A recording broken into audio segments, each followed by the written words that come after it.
Welcome to Board with Video Games, the gaming podcast that strives for the right balance of coverage for games to play on your table and on your television. We're a proud member of the PSVG Podcast Network and thrilled to be part of the Dice Tower Network as well.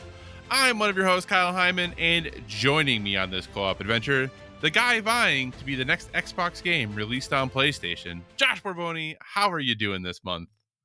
Hi, that hurts. That hurts. But don't you want to go to a platform where you will be truly appreciated? Yeah, that's where I thought. That's where I thought I was. I kid. I don't think that platform exists now. Well, that's true. In some ways, maybe it does not. I'm okay otherwise. Just another, like terrible month. So we'll just keep on moving past. Well, one of these months will be good, I'm sure, right? I mean, eventually, you odds think it are has to be that right?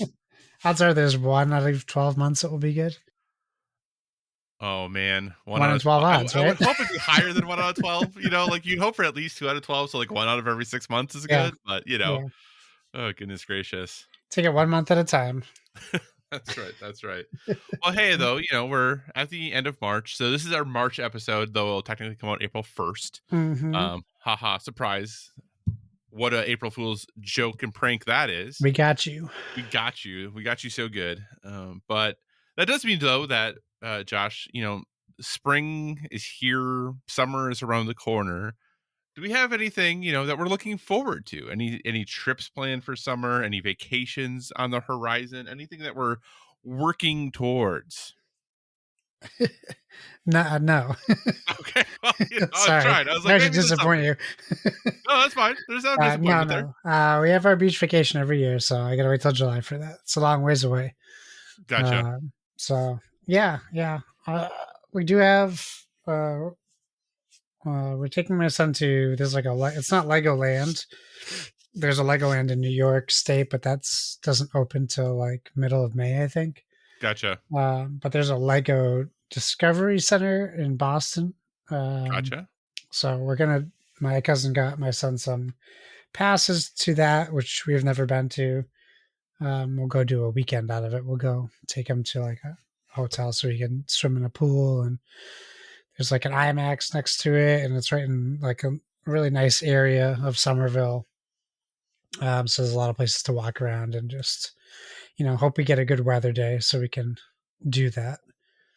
But that will be our next. I wouldn't call it a trip, but it is technically a trip. So yeah.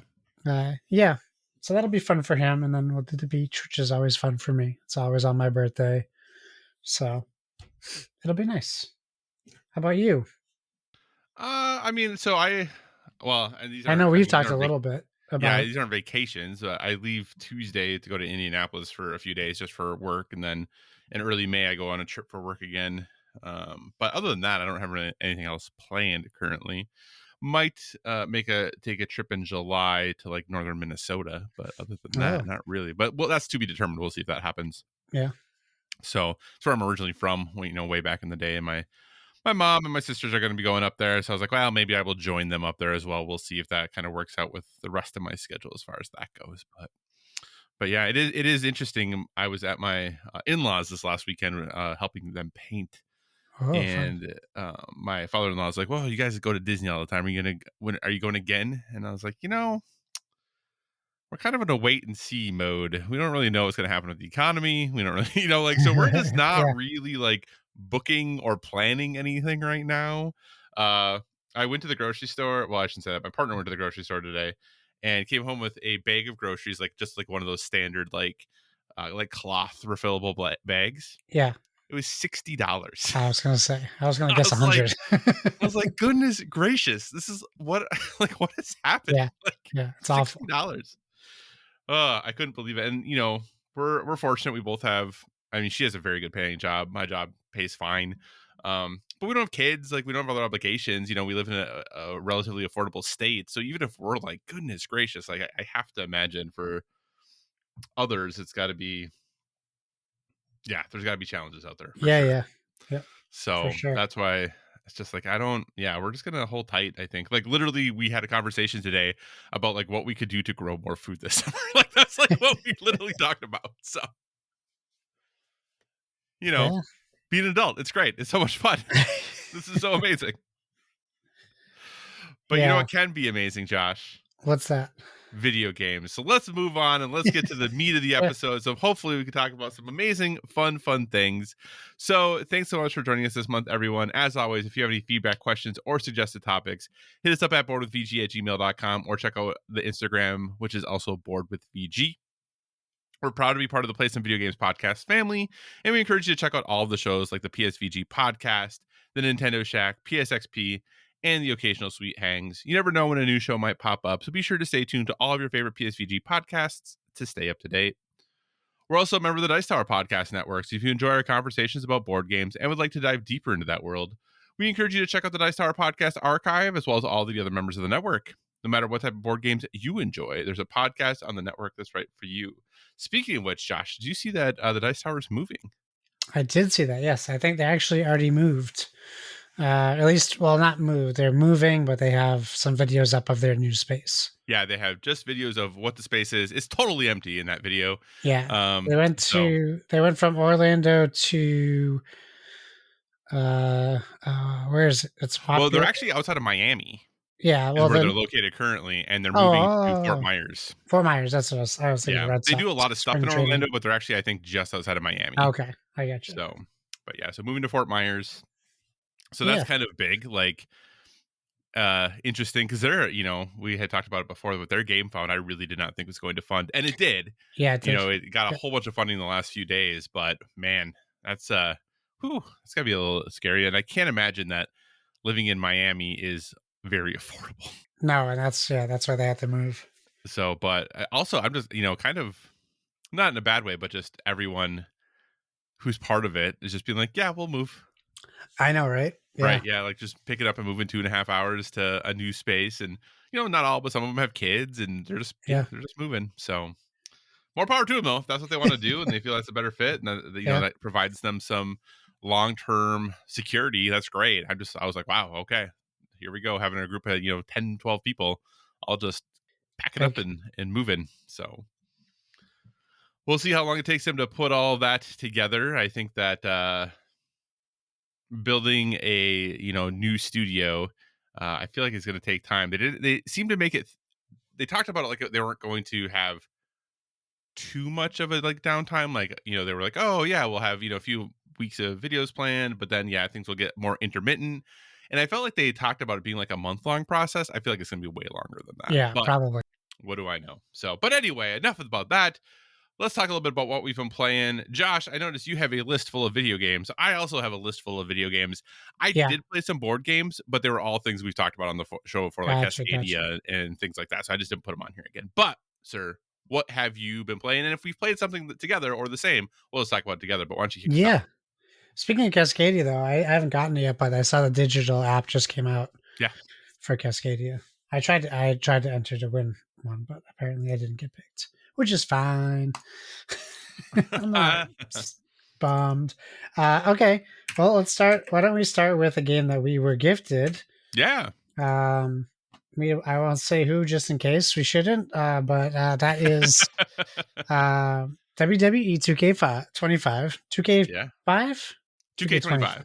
I wrote 5.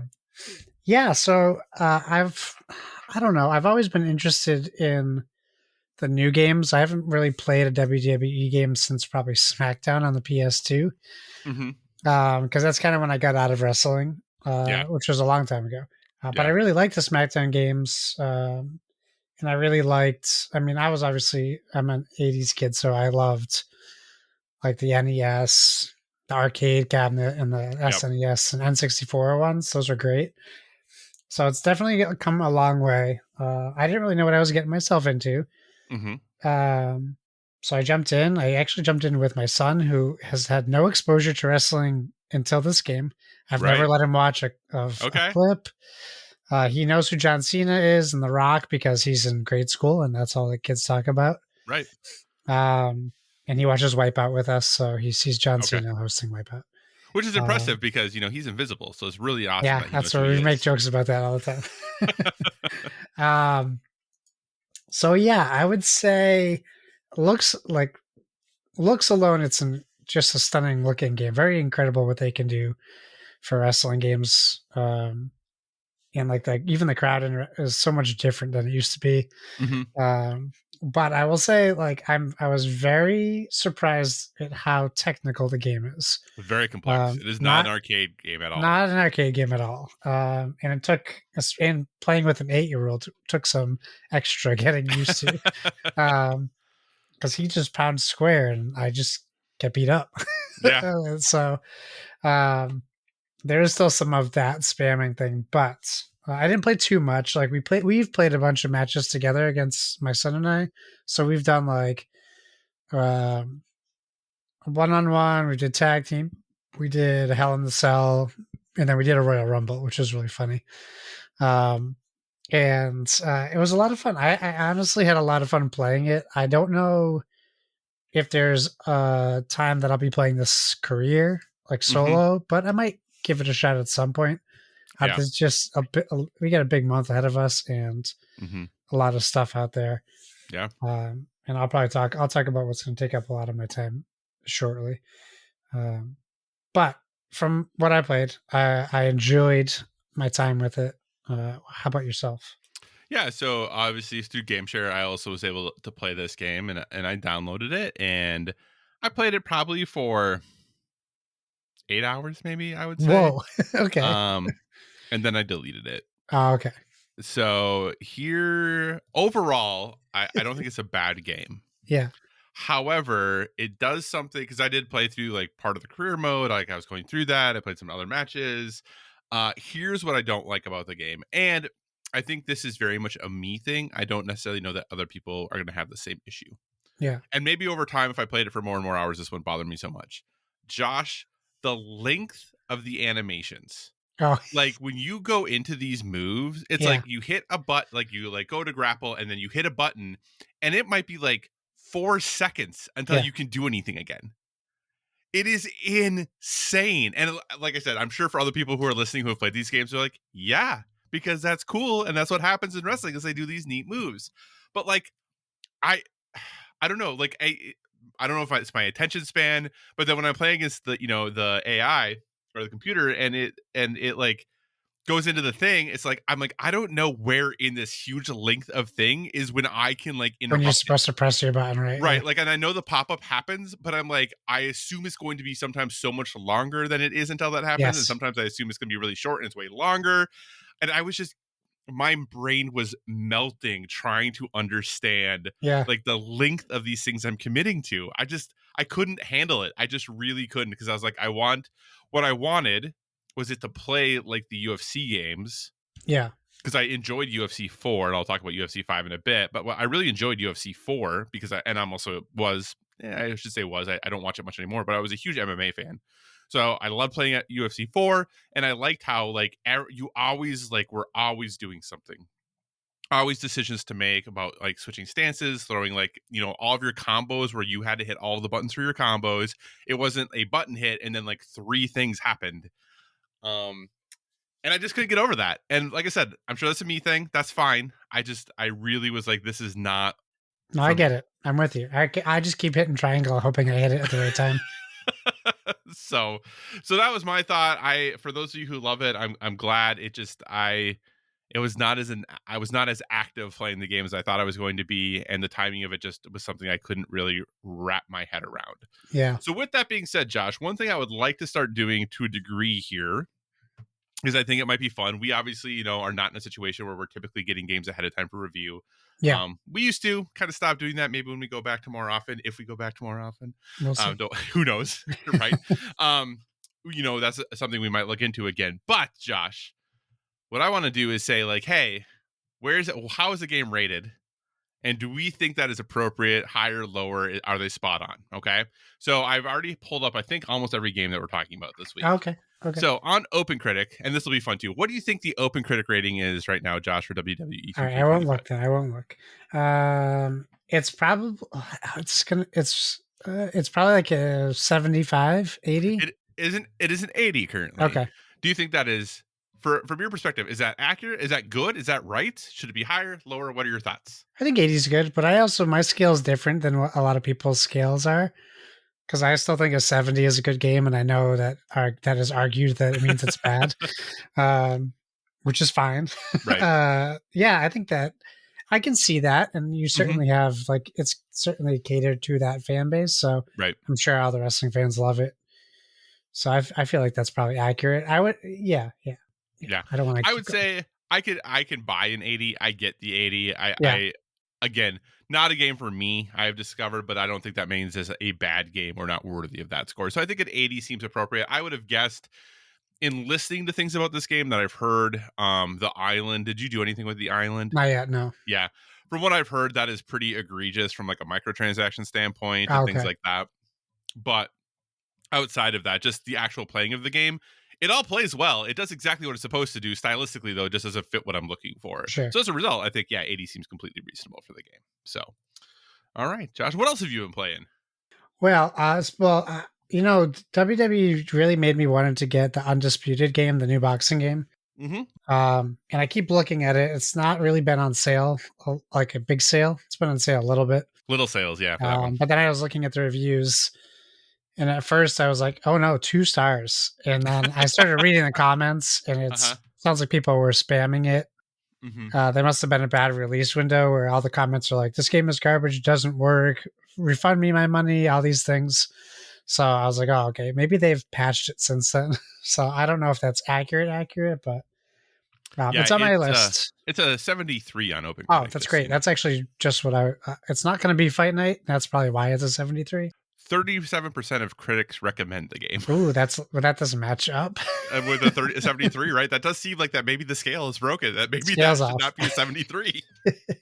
So I'll check it out at some point when it's like $20. But it's really hanging on to that high price point.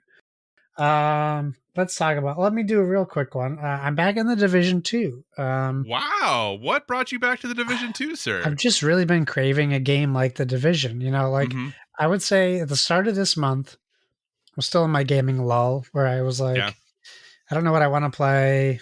And at the start of the month, there wasn't too many options. So I started Cyberpunk again, and then I started the Division 2 again.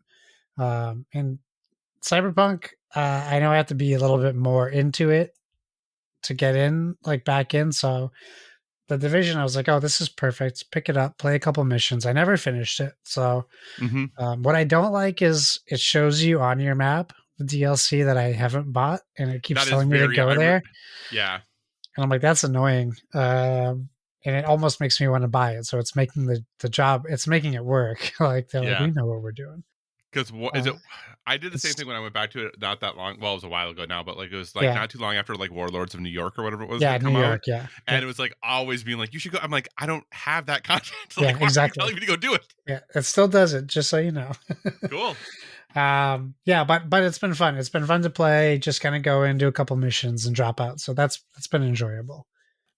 Um, that's interesting that you went back. I actually thought about playing the Division 2 recently as well Yeah, because I was looking just for something like yep. that.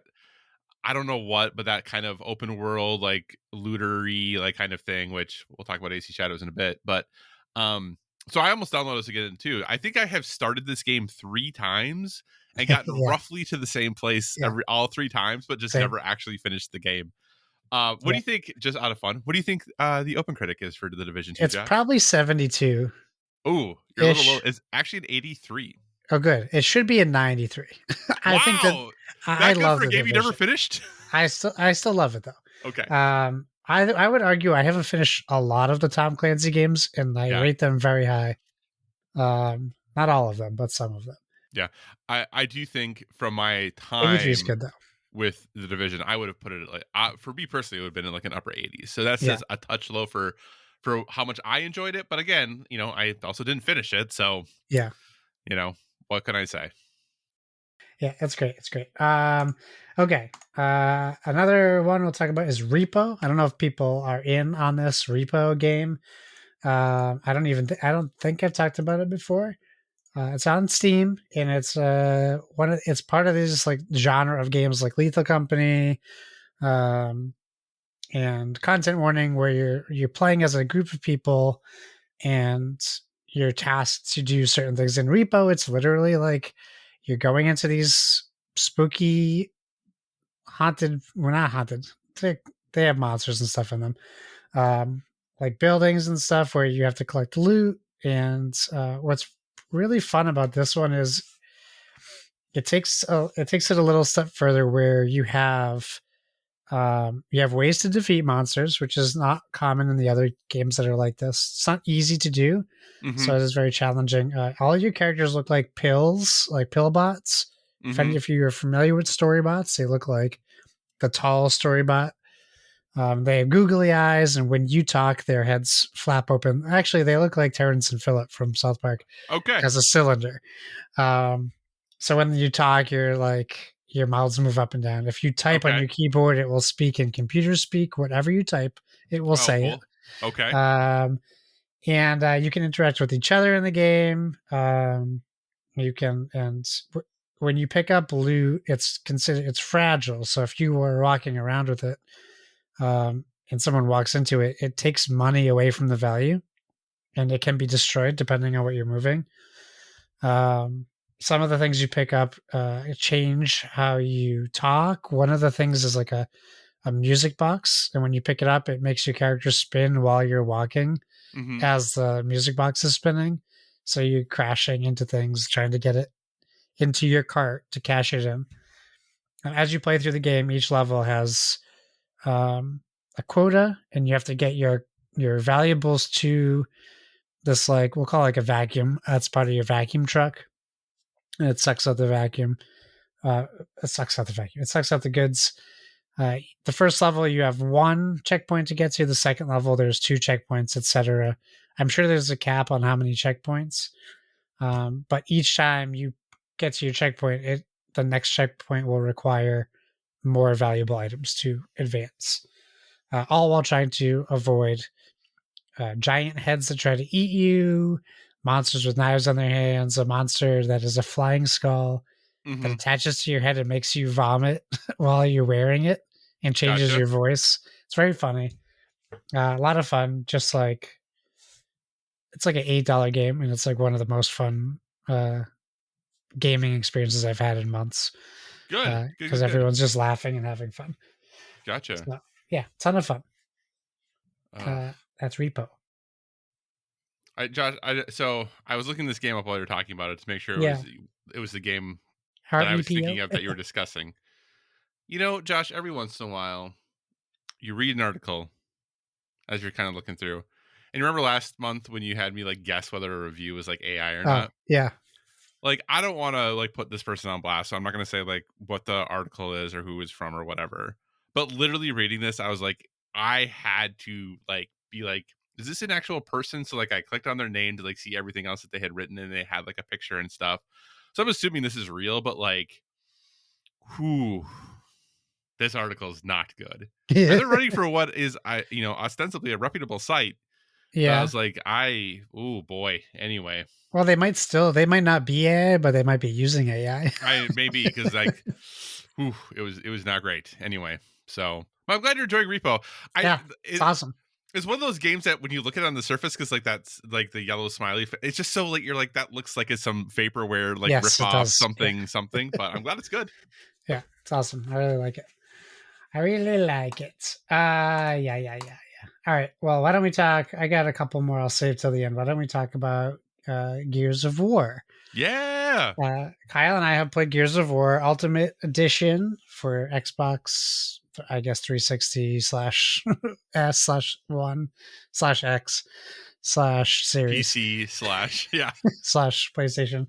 Everything Not is an yet, not yet. Xbox. Yeah, but everything's an Xbox, so it's technically Oh, I guess so. Yeah. you could technically play there somehow.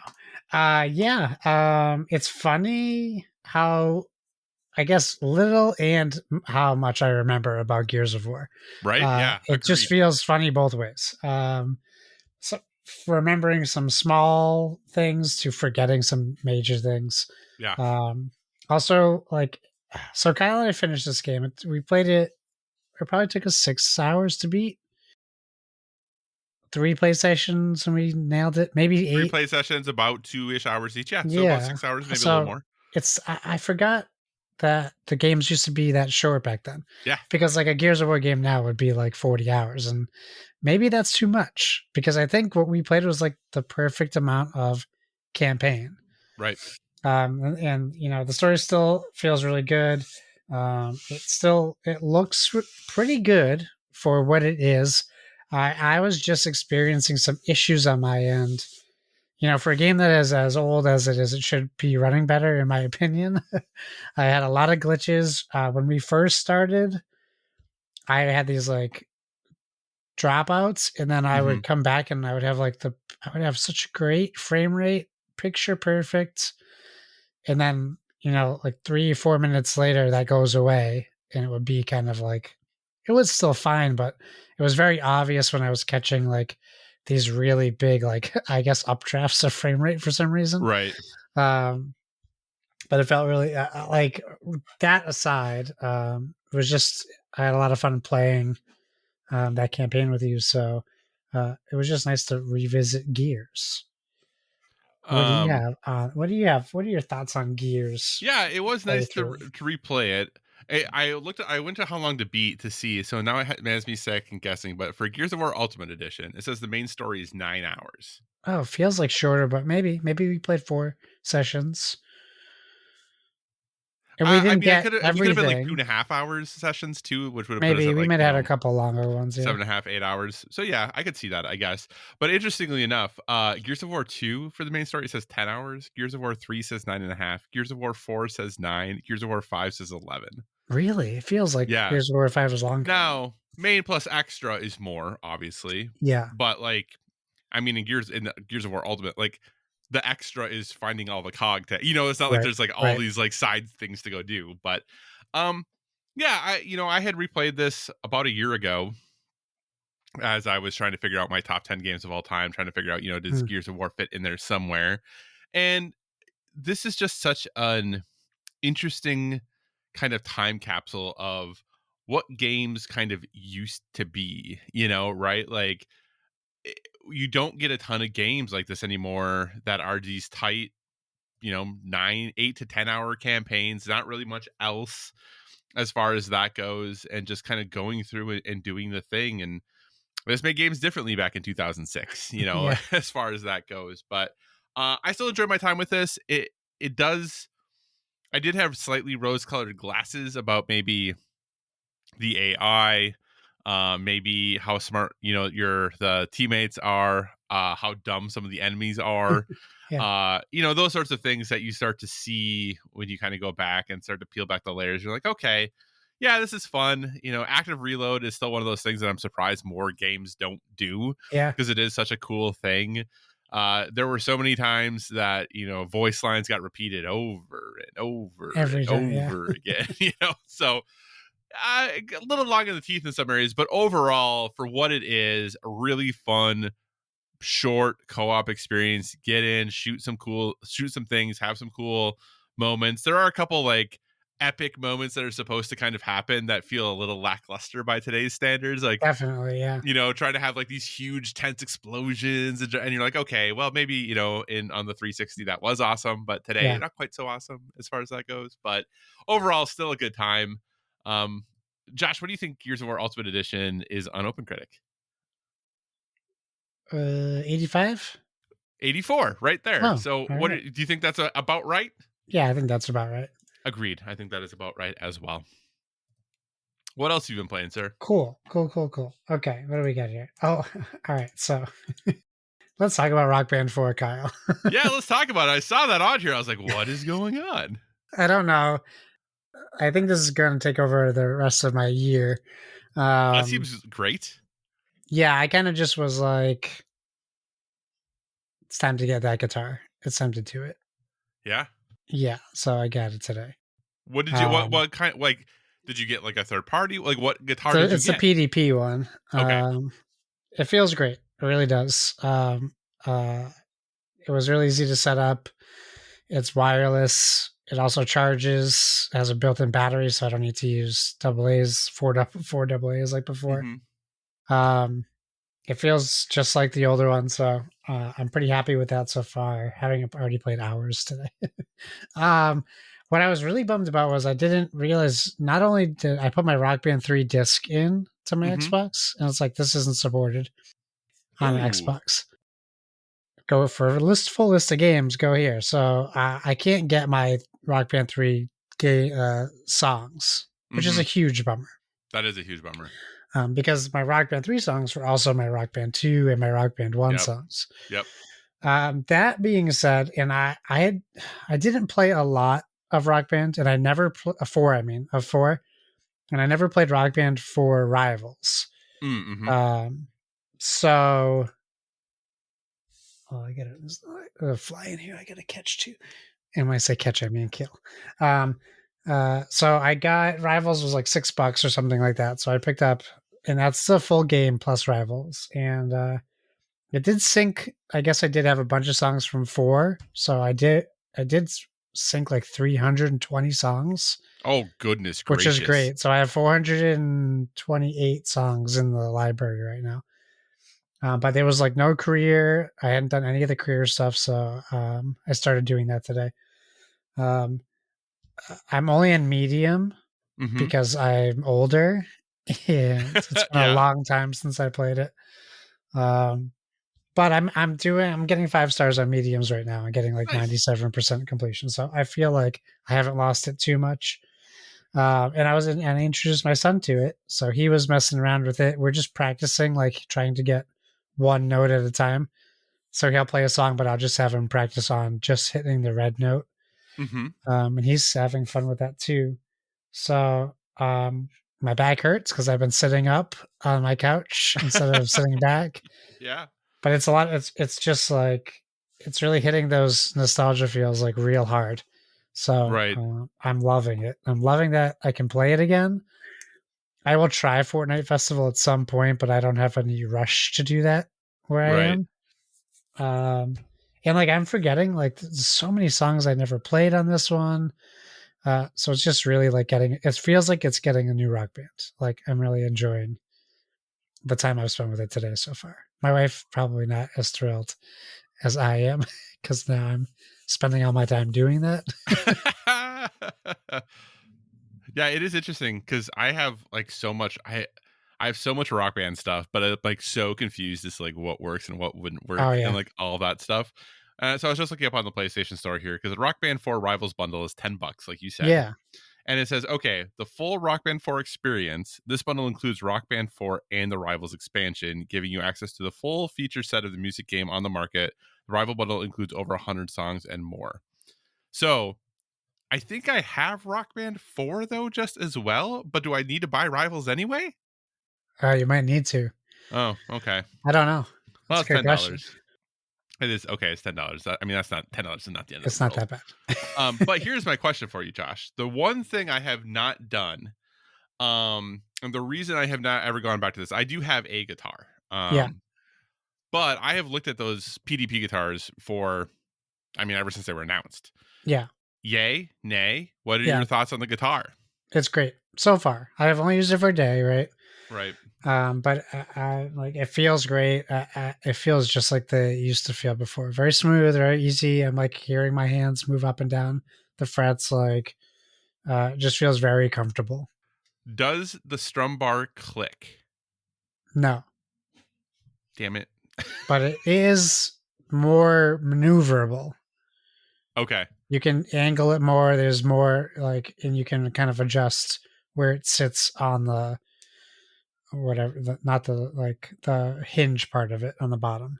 Right. Because that was You like always the my, Guitar Hero ones I with like that the Guitar clicked. Hero one that Yeah, clicks. And ever since they moved to Rock Band without the click, have never liked them as much. I get that. And they're fine. Like I can play with them, like whatever. I just don't prefer that. Yeah, And I get it. The click was loud. It was annoying. Some it people was. really hated Yeah, it. It was very loud. Like especially when you're like playing really fast. It's like I yeah, get it, but something about that like feedback, like I needed yeah. to. That's what I'll say. Why it was so much better at Guitar Hero than Rock Band is I needed the click. We'll just say that. Hey, that's a legitimate argument. I think that a lot of people probably feel the same way. So, because Not yeah, me though. I yeah I have been looking at this because I like I said I have one guitar, But this was something that the partner and I did play all the time together, but I just have never, I was like, well, I'm going to have to buy another guitar to do it. Is it worth spending, $110 Yeah. to, get another guitar? We'll put it up there. We'll leave it there. We'll see how I'm feeling maybe after the podcast. But glad to hear you're enjoying it though, and I look forward to at the end of the year bringing us your like top 5 favorite songs to play in Rock Band 4. Okay. Yeah, I could do that for sure. I'm already surprised at some of the songs that I was like, there's no way these songs are like, feel newer. Like there's an Imagine Dragons on there that I was surprised. Oh But yeah, they going were back in, releasing DLC for like ever. yeah, Maybe they still are even. I don't know. I got to look at the DLC too. And see what else there is. But yeah, there's some good stuff so far. I'm having fun with it. A lot of Disturbed too, like songs I forgot about, like getting to play on that. Just like I got to be careful. I could talk about this for a while. 33 Immortals. Hey, that's a game Yeah, we both played we together did. after we completed Gears of War. We did. I had previously played this in the closed alpha or beta. I don't remember.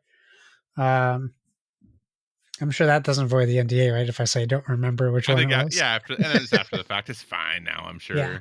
sure. So yeah, how do we describe 33 Immortals? It's like what, cell shady-ish art. It has like the perspective of Children of Morta, if people know what that perspective is, like very high up, Mhm. not third person. Oh, I forget. Okay. Um I'll talk about that later. Um yeah. So you're 33 people. You're like Yeah. these fighters. When you start, you get stuck. You get given a weapon, but Mhm. after you do your first run, you can choose from other weapons, and essentially you get teleported to this far and distant battle land, and you have to. Oh, I can't remember what they're called, but they're like these gateways you have to enter and fight off waves of bad guys and bosses to unlock. I think it's 12 gates to get Something like to the that, yeah. final boss. And you're doing this with 33 people. Coordinating is difficult because people kind of just, you're not talking to anybody else. If you're Mhm. doing game chat like Kyle and I were, we could talk. But even when we were moving, it wasn't super easy to keep track of each other, I don't believe. No, cuz like you're like a little yellow symbol showing me what direction you are, but everything is a little yellow symbol. Yes. So, yeah. Yeah, and you're fighting off bad guys. I would argue that none of these are easy to defeat. It's not Nope. like killing mobs like very easily. Nope. It's like each guy takes dozens of hits to take out, and Yeah. they're not by themselves. There's Yep. usually 10 to 15 of them all on top of each other. Yeah. You have to think about all of your every encounter you have to think about. Yes, and is it worth it? What am I going to Mhm. get out of this? So I do like that aspect of it. Well, but I could also, if I wanted to be critical of it, I could. But I don't. I really like the game. I think it's fun. I think it's challenging. It's not a game I'm going to be like, hey, I want to sit down for a 5 hour session and play, but I might be like, hey, let's do one run before we wrap up our gaming night, or Right. let's start our gaming night with one run. Something like Right. that, I think, is more appealing to me because I do feel like I did another run after we played, Mhm. and I was kind of like, I was kind of done after the last one. So I died quickly to end Gotcha. it. What did you think about 33 Immortals? So overall, I enjoyed my time with it, but it is something I definitely need to play more of to be able to give a good feedback on. Because I just, I did the kind of tutorial and then jumped into the first, our first run, and I really had like no clue what I was doing. It was like, okay, here, if you like spend things here, you can heal, but if you spend things here, you can level things up. But I didn't realize that way until like 2/3 of the way through the run. Yeah, And then like when you're trying to go into these gates, even though Josh and I were playing together, that doesn't mean that we got to go into gates together. right. So like there had to be like room for both of us. And one time Josh got in and I didn't. So then Yeah, I'm just like running around by myself trying to survive because like Josh mentioned, like none of these enemies are easy. And I was super low level and I didn't know about like upgrading and doing all of this kind of stuff. So yeah, the what is kind of neat is the bow that you I started with is unique in the sense of it has unlimited ammo in limited quantities, in the sense of like you shoot like your 6 shots or whatever, and then you have to recall them all, but then you can Yeah. shoot them all again. But what's cool is when you recall them, they do damage on the way back too. So Yeah. there is some strategy that happens about sending these out, where you're positioning yourself when you recall them to kind of maximize the damage that you're doing. Um, yeah, I like it. I would definitely play it more. I would probably want to try some of the other weapons. The bow is interesting, but I don't know that I love it. Yeah. But yeah, it is pretty challenging. You know, when we got to the kind of the final boss, uh, I was really surprised at how much damage other people were able to do. Oh yeah. I made me feel like I'm clearly not grokking this game as a whole yet by any means. Um, so yeah, it is pretty cool. Obviously it's on Game Pass in early access. So I think it definitely worth a if you like, kind of that asymmetrical view, you like kind of like the Hades, Bastion, Children of Yeah. Morta, like that style of like combat in games. It's not exactly the same as those, but you're gonna get that similar feeling of that. I think it's definitely worth checking out for sure. Nice. Cool, cool. I'll do a quick hit. Redacted. I just want to talk about this really quickly. Something Lucas recommended to me. I didn't think I had it, and then I stumbled upon it when I was looking at my Steam, my Epic Games library. Just very quickly, and maybe I'll talk about it more next month. It's essentially Hades, but you're with guns and stuff. Hmm. It's like you're a security guard, but you're like kind of like brought on as like a joke from like upper management, like as like cannon fodder. They don't expect you to make it very far, but it's essentially Hades with like you're a SWAT guy, which is so far it's been pretty cool. I really like what I played. Yeah, this has been on my list to play at some point. It's been on sale on PlayStation quite a bit. I've just never pulled the trigger on it. Yeah, Josh, do you know who made this game? I did. Someone told me, and I don't remember who. Yeah, which is it's just very odd because the company that made it, or the designer, is Striking Distance Studios, which are the same people who made the Callisto Protocol Yes, that's yeah, and it's I guess it takes place in the Callisto in Protocol world. that universe. Yeah, Yeah. so it has been on my list to play. It is just not quite climbed there. It's just, what do you think its review score was, Josh? I think it's pretty good. I think maybe the way the internet works, like maybe like a 78 or something. 75. Okay. All right. Yeah. That makes Does that sense. feel right to you? So far. I mean, I haven't gotten super far in, so um but it's fun for sure. Gotcha. Yeah, and the last thing I'll talk about, and I'll talk just briefly about it because one, we always go long at this That's part, okay. and All of that's our other stuff is pretty fine. short, so we're fine. Um but Atomfall is, I'm gonna be completely honest. I think Donnie mentioned this in Discord like a month ago and tagged me, and I was like, I don't know what this game is. Oh yeah. I have such a blind spot for it because I hadn't seen it Hmm. really, like it didn't pop up any like directs or showcases or anything. So it was not, at least that I had either one paid attention to or maybe I just missed it totally. Yeah, it was in some, I believe, in some Xbox showcases because it was coming to Game Pass. Okay. Yeah. Maybe there wasn't any gameplay. I don't know. Maybe there's just something about it. I knew the phone booth and that was it. And Hmm. I think I was mixing it up with that Russian one. Stalker. No. Yeah, another game that's similar to this, but it's like tongue in cheeky, almost like Bioshock Infinite ish. Atomic Heart. Atomic Heart. Oh, So gotcha, I was like gotcha, confusing the gotcha. two of those. So I didn't really know anything about Atomfall, or I was oblivious to what I was being told. Yeah, the But reveal trailer was at the Xbox Showcase 2024.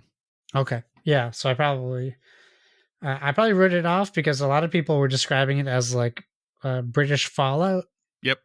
and I was like, oh wait, this is by Rebellion. I didn't, Uh huh. Rebellion hasn't done any games like this before, to my knowledge. So I was like, oh, I'll check it out. And I started watching the guy that I watched Bruce Green, so I was watching him stream it, and I was like, man, this is not British Fallout. This is British Outer Worlds. And I was like, that's perfect for me. And you know what I like? It has you have inventory slots. You can't encumber yourself. Bonus for me. Right. It's like it makes it a little like you can track your quests a little bit more linear, just what I want, like from my games. Mhm. It has like tongue-in-cheek, quirky gameplay and characters. Great. Oh, and then I was like, what's this? You can kill anyone and everyone in the game. Just like Outer Worlds when I like accidentally killed this lady and I could never complete my quest. Well, that's basically so far my experience with this game is it is it's right down my alley. It's not Fallout, but I can see how people who like Fallout would still enjoy it. But I think it's more for the person like me who likes that something in between Mass Effect and Fallout. Mm. And that's what I think like Outer Worlds is. Outer Worlds. Um, so yeah, so far so good. It's pretty cool story. I won't spoil it for people who are interested. I'm playing it from Game Pass, so if you have Game Pass, you can try it for free Mhm. or for your monthly subscription fee. Um, it doesn't have character creation, like you're a character. You don't have to worry Mhm. about customizing your face and all that stuff. And yeah, just like the combat feels really cool and exciting. Um, you're put into this world where like everything is already like booby trapped and it's like a world that's lived in and you're coming out into it like 5 years after this inciting incident, Mhm. so you're just kind of like thrown into it. Um and like I like how like you're picking up guns at the beginning and they're just rusted guns that don't do a lot of damage, Mhm. like with the implication that that will improve. All those things that you level up with, you level up by finding them in the world. It's not through like experience points. Mhm. So you'll like stumble upon a magazine and it'll be like traps, first or whatever, or like marksmanship, and you can choose from those traits what you want to level up, which I think is really cool. Rewards exploring, and Mhm. it feels very very open. Like even right when you walk out and start the game, you can go left and you can go right, and it's very clear you can have different like experiences from that. But I never felt like I was making the wrong decision, Mhm. which I thought was pretty cool. Yeah, and it's challenging. And you can also set up when you start, you can choose instead of just choosing like normal, hard, or easy, it lets you cater your playstyle. So you can set like shooting on casual or hard if you want, Mhm. and you can set exploring on like super like guided or not guided at all. So I do like that aspect as well. So I was able to like set up the game how I want to play it. Mhm. Um, so it's on rails and it's fun to shoot things. Um, but yeah, so far I'm having a great time with it. Gotcha. I've heard, and I would love to get your feedback on this. One thing I've heard, and this is not something I've downloaded or played. It just stylistically not games I typically get into. But I've heard it's very like it starts off like pretty hard at the beginning. Was that your experience? Nope, Oh, no, it okay. wasn't. But that might be because I didn't like I chose like what I wanted to be challenging. I don't think I Right. chose anything challenging. Gotcha. But I could see like if you like, it's all about how you approach it. You can walk Hmm. up to people without a gun in your hand, and you might be fine. Like Right. they might just be fine with you there, um, or they might just it is like bandits. So like if Hmm. you see one, there's probably 10 others around. Right. So it's not just like, oh, I'm just gonna go kill this guy. But I haven't found it to be challenging.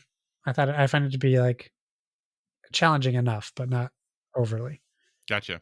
What do you think it's sitting at on Oh, OpenCritic? I have no idea the type of audience this is gonna have. So I think like 84, 85. It is currently at a 75. Holy cow! Yeah, see, I'm like way off based with that Yeah. fan base. Yeah. So this was actually my counter pick in Oh, really? in In the fantasy in fantasy league? OpenCritic in the fantasy critic league this year. And honestly, not because I thought it was gonna. I shouldn't say that. Not because I necessarily thought it was gonna be bad. Um, When it first came out, it was sitting at like a 79 or 80, and I was like, "Oh gosh, I messed up." But it's dropped to a 75. This is about what I thought it would be. As I was kind of like, okay, do I try to pick something that I don't think is going to come out, or do I pick something that I know is going to come out, but hopefully not going to score super super high? Yeah. Just because Rebellion, they've never really made like a nine, or at least that I can think of, like a 90 game, right? Like the Sniper Right. Elite games, even if you like them, are not like bangers as far as like Yeah. critical darlings, right? So I kind of thought this might fall potentially in there. And yeah, like I do feel like though the people who like it really like it. I think it Yeah. resonates Yeah. really, really well with some people, and that's the most important thing, right? That if you like it, great. That's what matters. I was just like, okay, I was like, I feel like from a critic perspective, I feel like this might not, kind of strike super hot, and it hasn't. But there are some people who really, really love it. So, all right. Anything else, Josh, that you've been playing? That's my list. All right. So I will jump into my list. One thing very briefly and two things a little bit longer. The very, very brief thing being UFC 5. So Yeah. after playing WWE 2K25, as I mentioned, it really made me want to play like the UFC games again. I had played UFC 4 quite a bit. But when UFC 5 came out, I just never picked it up. I just never played it. Something else was probably going on. I don't remember. But, I have it because of EA's whatever their Play or whatever their Oh subscription yeah. service is. But then it also got added to PlayStation Plus Extra or whatever the one is. So I downloaded it because I was like, hey, this is a thing that I am wanting to play. I downloaded it, started playing it. So I know when we talk about like Madden and NHL and now probably college football and NBA 2K and all this stuff, we talk about how the show, how these yearly iterations of sports franchise games, it's really really complicated and hard to like tell if it's just the same game, right? Like Right. how do they justify like charging you all this money for this thing that's basically the same again, right? And UFC games, while this is UFC 5, there's always been a few years between them. But what I will tell you, Josh, is when I was playing it, I was like, is this UFC 4 that I'm playing again? Like, I really couldn't tell you much about what was different in this game, other than there's like a new like cut New system. roster. So or even the roster is not that different. Does it say? So it is different, but not that different. Yeah. So I really couldn't tell you totally what was different about it. I still enjoy it, but as a result, I don't think this is like a home run or anything like that. Like if you liked UFC 4, you're probably gonna like UFC 5, but I don't know why you'd pay for UFC 5 because you have UFC 4. Right. It very much is like the de facto, like we have that at home, but in this case, you really do kind of already have it at home. So Yeah. yeah, if you can get it as part of like EA Play, or if you're on PlayStation and it's on Plus or whatever now, not Plus, the other one, whatever it is, go ahead, give it a shot if you want to. Yeah. Not gonna knock your socks off or blow your skirt up, I don't think, but it's Oh, fine you're every time you stirred get into up. that thing.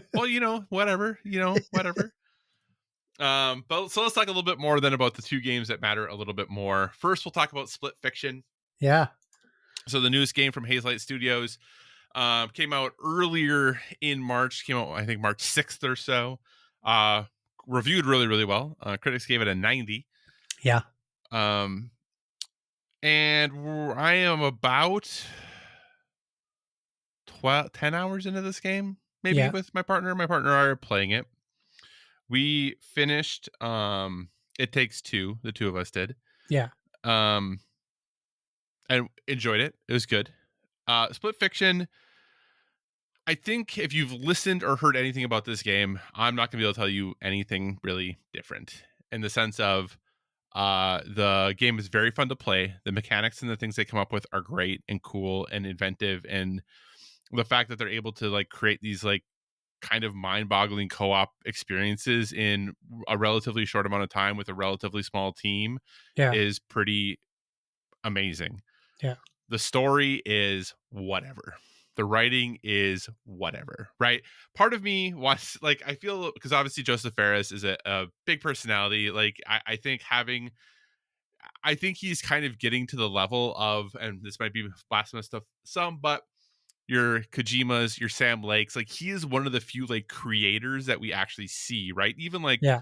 Corey and Neil, like on the PlayStation side, like we don't see them out front all that often. Like, the names, they do some interviews. Like Neil's been in the news a bit because obviously The Last of Us is coming back on HBO, but and on the Xbox side, you have like the Todd Howards. Like, I do think Joseph Fares is like putting himself into that echelon of like creators that have like an oeuvre about them that you're like, oh yeah, this is a Joseph Fares game, right? Like, Yeah, and they back it up with like it's like a legit right, name out there. right. The difference I will say though between all of those other people and Joseph Fares, to me at least, and this blows my mind too that Joseph Fares was his film director. Yeah, Maybe he wasn't very good at it because the maybe. stories in his games are never very good. They're not Yeah, very compelling. The writing is not very good. Like, literally, there were times where like a character would say a line of dialogue and I would respond to it, and it was the exact same thing the character and the thing said. And part of you might be like, well, that's good, right? Because they just say it. It's like, well, no, it's because it's so cliche. Like, you just knew what the response was going to be. yeah, Part of it, though, also doesn't matter because I think potentially if this story was more like, when we do something cool in the game, my wife and I turn to each other and we talk about this cool thing we just did, but the story's still happening, right? We're like, we're missing things because we're you're not talking about pausing how it, cool right? the gameplay was, right? So here I am talking crap about their ability to tell a story, but maybe Joseph Ferris is like, yeah, you're not going to pay attention anyway because you just did a really cool, fun thing. So Yeah, we don't want to put all much that time and effort into it because you're going to miss half of it anyway because you're talking with your friend about the cool thing you just did, right? yeah, So for me, that is a drawback. The story is just meh, but the world is awesome. Playing around it is awesome. The abilities and the things that they come up with are awesome. But much like It Takes Two, this is not a game where you're like, hey, I have a partner who never plays video games. I'm going to have them join me for this because they are not going to be able to play it. It is very challenging. It is yeah, very hard. There is one thing that we did that we had to like redo it probably a dozen or more times in order for us to pass the thing. Like, this is no joke of like, get your friend involved or get your partner involved who isn't involved in gaming. This will be a easy. Nope, they're gonna get frustrated if they're not good with like dual analog stick controls. It's not yeah. gonna happen. It just is not gonna happen. You're killing my dreams of playing I'm this just with my I'm wife. just being honest, right? And luckily, my partner doesn't play games a ton, but she's reasonably good at them, right? Like, she got Yeah, the platinum in the last Kingdom Hearts 3, right? Like, that's that pretty good. platinum is on my profile, but it was 100% her. I didn't do anything for that, right? Like, she can do these things. Granted, like I said, she's just not quite as practiced. There was one thing that she asked me to do for her. She handed me the controller and was like, "Can you just do this, please?" Yeah, But other than that, she's done everything. But it's not easy. So I think that's kind of the big thing, just to not to crush your dreams, Josh, to do it. Now, if once I'm done, if you want to play, I'll play the other character that I did before because obviously all the experience, like what you do, is different. I'm happy to play it again, yeah, because it is that fun to play. But yeah, so that's Split Fiction. Like I said, if you have a co-op partner who is proficient at games, I think it could be a great time. If they're not, I do think it can be a really frustrating experience. But overall, really, really solid game. That brings us then to kind of one of the bigger releases of March, yeah, and that is Assassin's Creed Shadows. So Assassin's Creed is a genre that I enjoy. It's a game series that I think I have played all of the like, kind of the big ones. I haven't played like the side scrolly, like, oh, yeah. what were those? China, Legends, China, Legends, China, Russia. Japan was yeah. I don't remember what they were, but Yeah, yeah, so I haven't played those, but other than that, I've played all of like the main AC games. I'm someone who likes both the old ones and the new RPG ones, so I liked both iterations of them. I did play part of Mirage. I did not finish Mirage, but yeah. I think finished every single other Assassin's Creed game. Black Flag is my favorite. Flag is in my top 10 games of all time. Insane.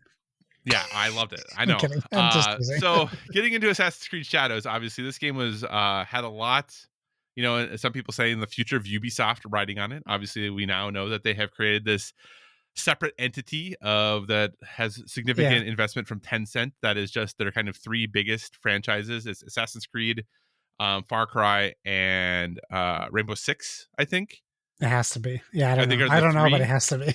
I believe those are the three, and those three are now kind of their own little separate entity, and they're worth more than Ubisoft is as a whole, which means Yeah, that their IP are worth more than they are.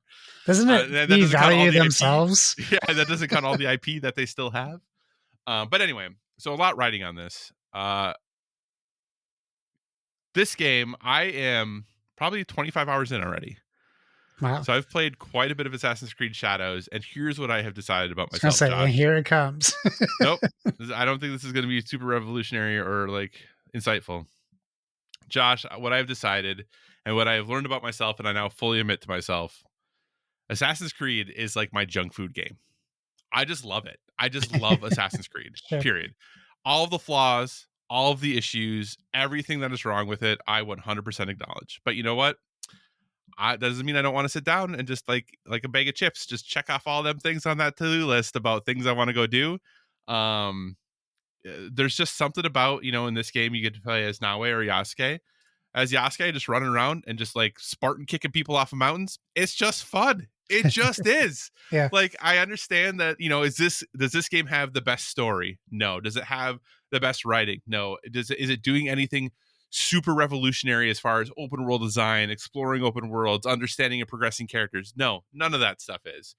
Um, it even makes certain things like that you don't even have to do them, where there are like katas and um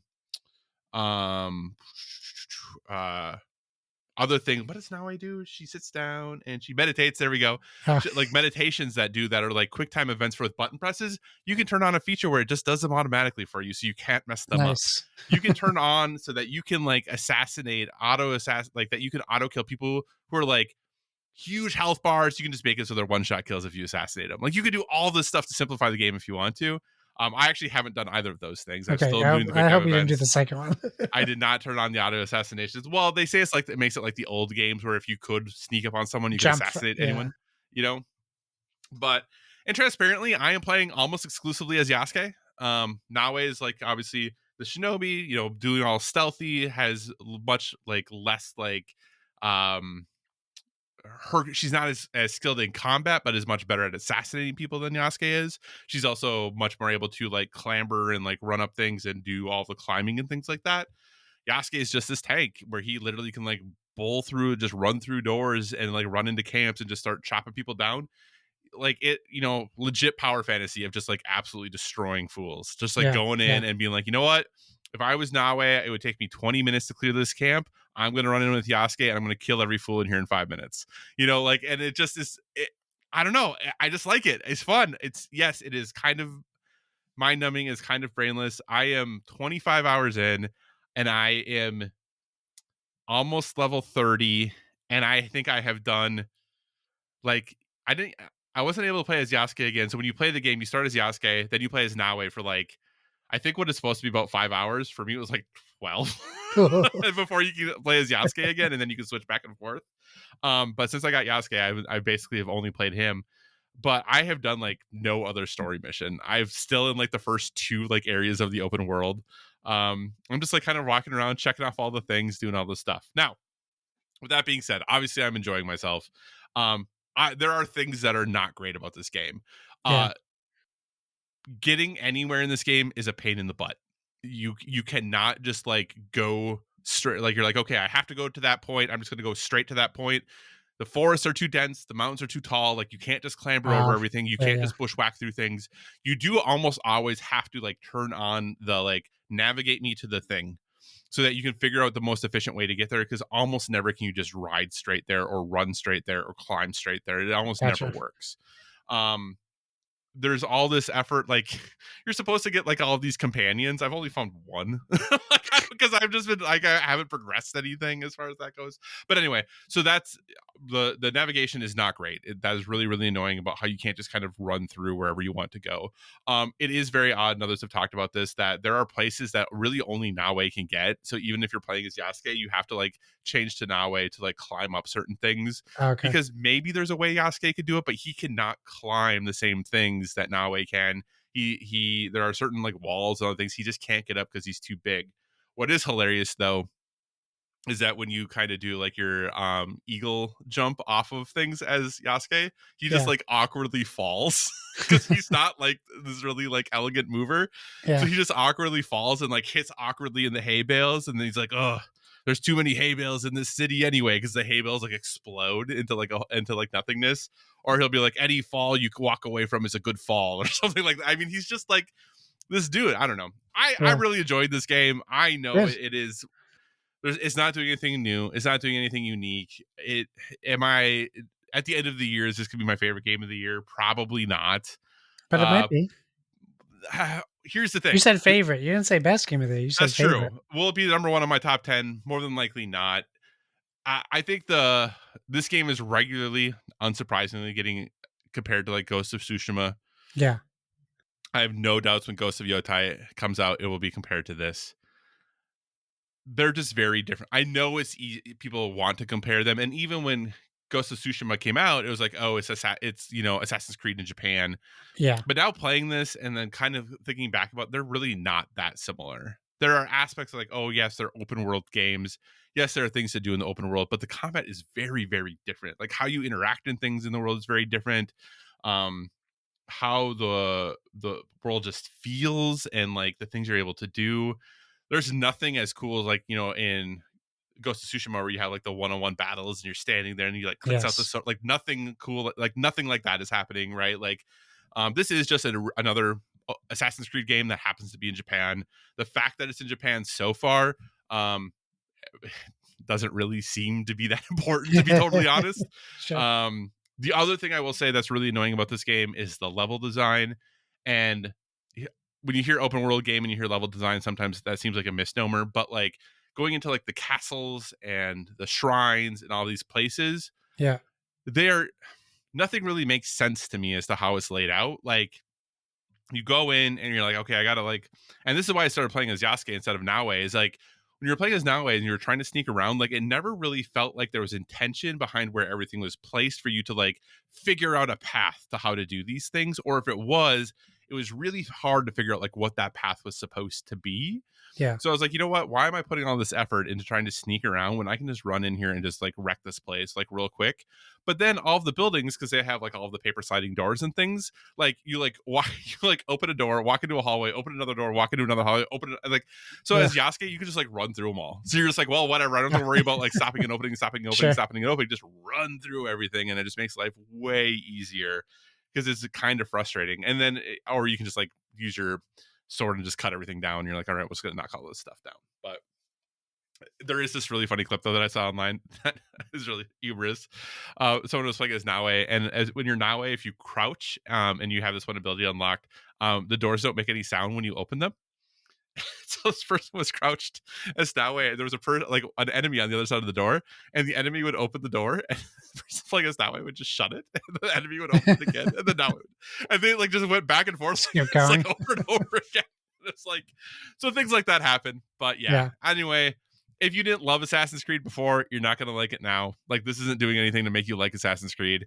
If you did like, especially the last groups of Assassin's Creed's games, the RPG ones, I think you'll still like this game. There are some things that are surprisingly not there. Like once you turn on tracking about how to get to the next place, you can't just like auto have your horse go there. So there are some odd things that are missing. But like I said, if you've liked the RPG Assassin's Creeds, I think you're getting for a treat for this one. If you haven't, this isn't going to change your mind. Yeah. Is the fact that this is in Japan a huge deal? Honestly, I don't really feel like it is. It just seems like another place that Assassin's Creed is happening in. Yes, there are some Japanese inspired things. Yes, there are some things that are like, oh, they're clearly trying to like embed you in like the fact that you're in Japan. But it really just feels like running around a world and wrecking fools is what you're doing. And I have a good time doing that in Assassin's Creed games. So Yeah. yeah. All right, Josh. So that's everything we have been playing. So let's now move on, talk about a little bit of fun things in first the board game world. So, Josh, one of the really big board game companies out there, CMON, has, we talked, maybe, I don't remember if it was on or off air, about how many outstanding projects they currently have of like undelivered Kickstarters, pre-orders, all of that good stuff. You obviously got your Metal Gear game very recently from them. Yeah. But the folks over at Board Game Wire posted a story based off of a press release from CMON, and that title says Board game crowdfunding major CMON issues profit warning, says losses could exceed $2 million for 2024. So this is from Mike Didymus True over there. And what it says is that CMON's board issued a profit warning to the Hong Kong Stock Exchange, which, if you don't know, listeners, CMON is a publicly traded company in Hong Kong. estimating its losses for 2024 at between 1.4 and 2.1 million, with the final audited total expected to be revealed in the company's annual report by the end of this month. Funny note, Josh, the release of that annual report was delayed because they don't have enough people to finish writing the report. I kid you not. I wonder why. I wonder why that's happening. At the midpoint of that range, the 2024 losses would almost completely wipe out CMON's 1.8 million profit across the previous 3 years combined, Crazy. bringing an end to several years of improving performance as the company recovered from losses of almost 5 million in 2020 due to the COVID-19 pandemic. CMON had previously scored profits of about 3.5 million in 2017, roughly 2 million in 2018, and around 1.88 million in 2019 once one-off costs related to its transfer to the main board of the Hong Kong Stock Exchange in the later year were removed. The profit warning continues a tricky start to the year for CMON, which began 2025 with an agreement to sell some of its intellectual property in a $12 million deal, and with two new shareholders due to invest about 1.39 million into the business by picking up a combined 16.66% stake in the company. CMON had entered a non-binding agreement to sell the unspecified IPs last August, but terminated the arrangement last month after CMON and the unnamed buyer failed to agree to Ouch. terms. CMON currently has 10 yet to deliver crowdfunding projects, which raised more than 22 million in various stages of production, with 3.8 million Zombicide White Death, the next game due to reach backers in Q2 of this year. It also has 7 more titles available for pre-order, 5 of which are currently slated for Q2 delivery. Josh, what in the world is going on at CMON? Well, I gotta be honest. When I saw this, and I was trying to think to myself, like, how does this happen? Like, how can this happen to them? And then I'm just thinking, like, all right, so like now, CMON is just all I associate is crowdfunding with them. Mm-hmm. Even for Metal Gear, crowdfunded, and still delayed after crowdfunding. Mm-hmm. So then I think, like, okay, what else is there? Are they like notorious for? Is like overproduction of everything they do, and by that I mean like in quantity, pieces, parts, boards, but also like super expensive on crowdfunding. But if Mm-hmm. your only audience is buying games on crowdfunding, what does your retail look like? And then I start to think of, you could go to Walmart and get Marvel United for $5 now because they couldn't sell it. Right. However, when it was on Kickstarter, it was $45 just to get that one box. So, like, what does that look like for Zombicide? What does that look like for all these games where, if you really want to get everything, it's like $600 to $1,200 Right. sometimes? Yeah. And how does that translate into the retail marketplace? And it doesn't. You can't just go to your local friendly game store and buy 15 expansions for Zombicide because they just can't carry that. Mm-hmm. And it's not even made available. Like, a lot of that stuff was just Kickstarter stuff. So where is their audience? It's not like, I don't know. I think it kind of makes sense to me thinking of it that way. Like, hey, like, you guys don't have a presence outside of Kickstarter. You need to make money elsewhere. And Well, now nobody wants to spend $500 on a board game at their, like, the local Right. comic book shop. And I do think they recently signed an agreement where they are now exclusive on GameFound. I mean, yeah, I think they probably starting needed this the money. year, maybe you're right. And also, like, they also bought a couple of Mythic Games' games back in like January Oh, 2020 of okay. that, like, Mythic is like not a great reputation either. well, right, because they bought a couple of their games that hadn't delivered on Kickstarter, Oh, that's right. with the Okay, intent of delivering them, and I don't think they've given any updates on those since and they they might bought them. not. That was like over a year ago. Oh, yep. Um, Ouch. do you think, is this a situation where CMON survives and everything is fine, or is this a situation where we actually genuinely should be worrying about whether or not CMON is going to exist in a year or two? Well, I'll tell you what. That meeting that buyout that was canceled is going to get changed, and they're that those people after those IPs. This is like a weak point. Like, they have leverage on that. Come on now. I think that would change. They're going to have to sell that stuff off. Yeah, I mean, who, who's buying stuff? Asmodee? Right. Yeah. Like they could come in and be the heroes here and keep the Come On brand Yeah. and just buy them. But like I don't know that Come On surviving or being bought out is matters. It's about their approach to making games. Hmm. You haven't delivered how many, and you have how many left? You can still that you're still launching like that. Right. That's like just a giant red flag. We've seen it before with like Kickstarters where someone's trying to launch a new one and they haven't delivered the previous one. And, people Yeah. scream about that now, as they Yeah. should. As they should. Absolutely. So it'll be very interesting to see if come on, what comes of this. Like I said, they um did indicate that that their financials that are due by March 31st won't be ready. And I know that in Hong Kong at least that means that their stocks they will not be able you will not be able to trade their stocks like after March 31st until they release their financial report. In theory, that's not a quote unquote necessarily a big deal, but Right. in the sense of like it doesn't mean that the company's going to get dissolved or anything like that. But obviously, um, since they've had 3 months to put this together, and then now all of a sudden they're like, oh, we're not going to be done. Cancel. It seems kind of bad. So, but hey, on the flip side though, Josh, some board game companies seem to be doing pretty darn well. Yeah. Stonemaier released their annual behind the scenes stakeholder report for 2024. Stonemaier, for better for worse, always is very um, transparent about how they are doing. And as a result of Jamie being the way he is, some people really don't like him, some people really do like him.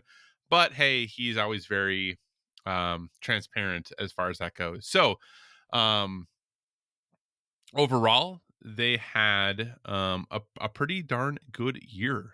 Um, so Yeah. in their blog post, we use Jamie says here, quote, we use the accrual method for accounting expenses and revenue count in the year when we ship the products to the customer.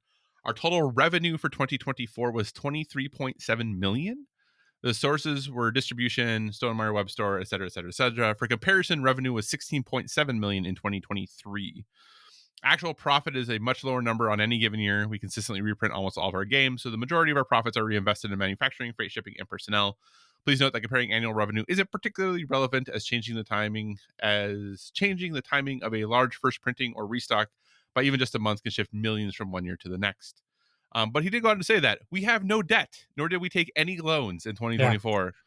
As usual, though, cash flow was tight at certain times of year due to the gap between when we need to pay Panda, our manufacturer, and when distributors pay us, but we make it work.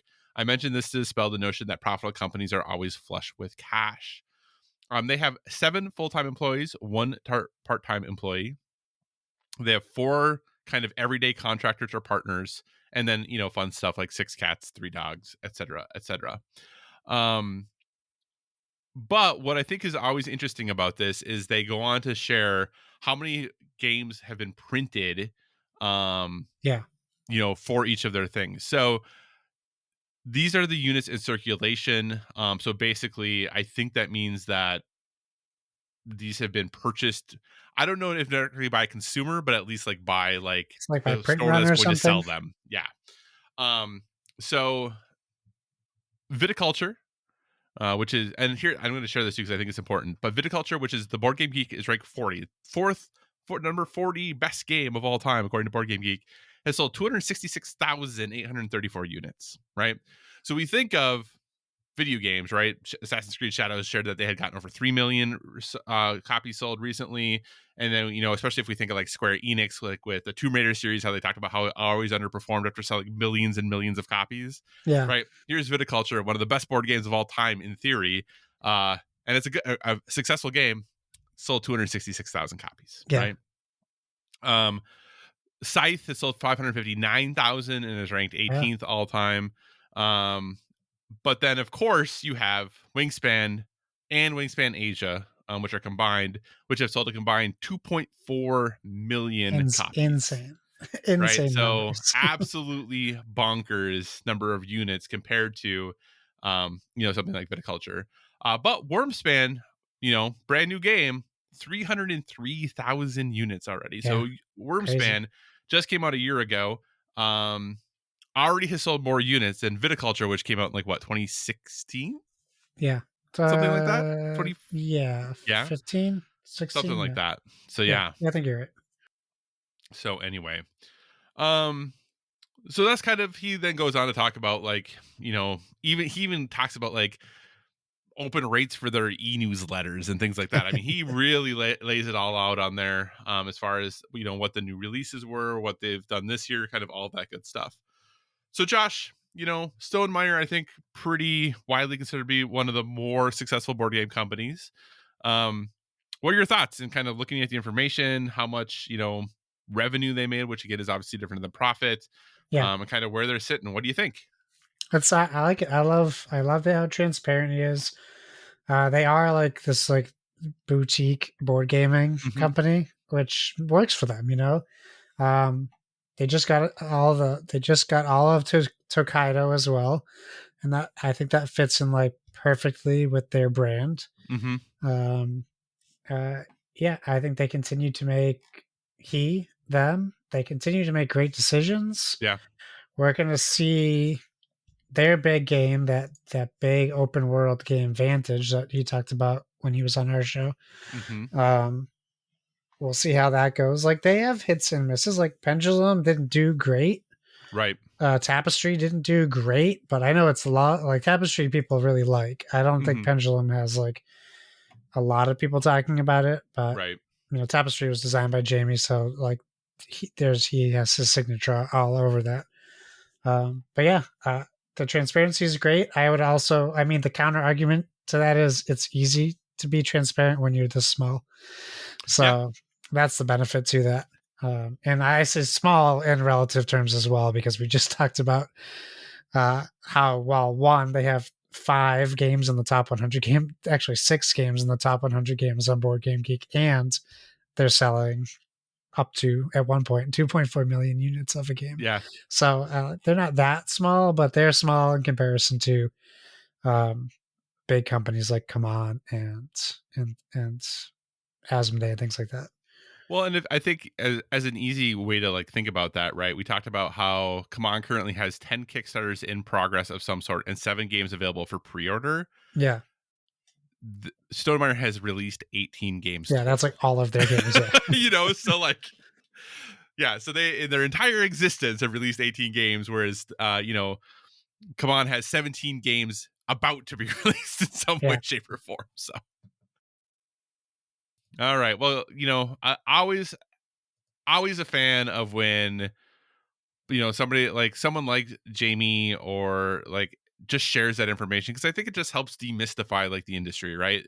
We yes, see how much something does or how many copies something sells or whatever. We just assume that they must be rich or whatever, and like you can really see that, especially like when it comes to board games. Yeah, there's you have your one-offs of Wingspan selling a few million, but a few 100,000 is a really really successful game. yeah, And that's just not kind of, I think, really challenging for some people to understand. All right, Josh, my final thing I wanted to bring up, yes.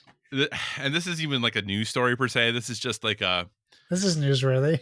this is newsworthy. So, Josh, one of what I think is like kind of, I think a great game, the Quacks of Quedlinburg, Yes, is basically I don't even know what to say about it. It's getting a 2.0 version. It is getting a second edition, I guess. I don't know they're that trying to anything really. rebrand it. Yeah, it's being rebranded.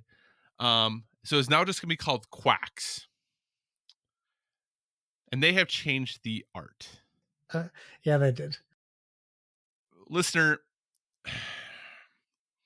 this is one of those perfect examples of just because you can do something doesn't mean you should. Josh, this art is heinous. It, What were they thinking? it also looks It like the production quality is pretty low from pictures on here. I don't want to speak poorly of anyone. So if there was an artist who worked on this, I apologize. This looks like AI art. This Well, we literally looks like they went into AI and like said, make like what is that? Is we that can a explain it. wizard? We Like can what explain is it that for even? people who can't see it. So you take the Legend of Zelda: Link's Awakening remaster for the Switch, or that new Zelda one.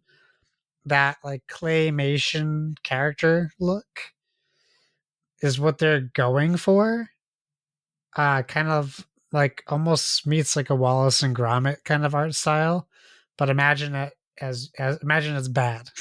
Imagine Right. it's really bad. Um, it not only is it really bad, but they have like they found a way to make it more boring, and it looks like nothing is going on. If you look at the picture, there's like it feels like there's a lot of negative space. There isn't, but it feels like there's nothing going on. There's nothing telling you what the game is. Um, it looks and everyone the two different character covers is they both look miserable. Like they're not enjoying what they're doing. They're like panicking. Uh, and then there's bad pictures of like the bag's already fraying right out of the box when you get it opened. I can't understand why this happened. Yeah. It's terrible. Well, and I, what's the shot? first cover isn't the best cover in the world. Actually, it's a No. super busy Yeah. cover and it doesn't tell you anything about the game either, No, but it it's like doesn't. light years better than this. Well, and it's funny because if you go on Board Game Geek, there are like vehement debates happening about what about because there apparently are some people who like this art. I can't imagine I who can't they imagine are. being one of those people. And you're right. The old art was, I'm not saying the old art was great. The old art didn't make a ton of sense. It didn't really tell you much about the game. It did make it kind of look like maybe like it was going to be like a Euro. Like, I get it. I'm not saying that art was good, but this looks like, this art looks like when you play, um, mobile games and they have those ads for like that Oh, one game with like the like Clash king. of Clans, yeah. No, not even The Clash, King. but like Oh, the the King game, ad yeah. for that the king that's like stuck and stuff, and you got to move. Yeah, Like, this is what that art looks like. yeah, you're right. It does. It's so. Oh, and That's a good again, way to I describe it. right, and again, I know I'm sure there probably was an artist who worked very hard on this, and I'm not, and I'm sure they're a wonderful person, but this art ain't it. And people are like, oh, it makes it seem like more lighthearted and fun, like the game actually is. It's a better representation of the game. I This is a funny comment. The name of the game is Quacks of Quedlinburg. Americans love to butcher names because English is their only language. Now it's just a soulless corporate name like Meta or Alphabet. Also, put the designer artist names back. uh And that person is 100% correct. yeah, it's just so, yeah, it's just not good.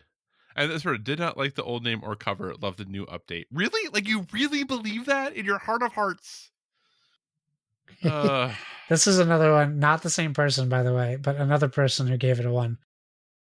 Um, Quacks of Quedlinburg is fantastically fun. It boasts great overall mechanics, a whimsical theme, and beautiful Euro style art. Quacks, however, is an absolute abomination of, quote, dumbed down for Americans, unquote. The publisher tried to fix what wasn't broken, and we got a game with AI created straight to Netflix kids movies, artwork, and redundant name change. Don't spend your money on the watered down gas station sushi quality garbage. yeah, it This has become an attack on Americans. it is. If you look at it, it really is an attack on Americans. And you know what? I can't necessarily say they're wrong. No, Like, I can't it's be pretty like that. funny. That's not it. And again, we try to be like kind, and but like, oh, this is just so bad. It's really Anyway, funny how bad anyway, it is. if you love it, I guess more power to you. But I don't love it. I don't love No, it's it. okay. We are a podcast who will say Breath of the Wild is terrible, That's and right. if you like quacks, you don't have to listen to us. That's right. Go somewhere else. That's right. Go go find some dumb American podcast that Yeah, enjoys quacks. I don't know what to say. they're around. Oh man. Okay. Well, Josh, on a happier note, Game Informer is back, and so is the entire team. And what was potentially kind of surprising, though it was a little tease before it happened, journalism stalwart Game Informer has risen from the ashes. This is from the folks over at Engadget. More than 30 years after its debut issue back in August 1991, the media outlet was officially shut down by parent company GameStop in August 2024.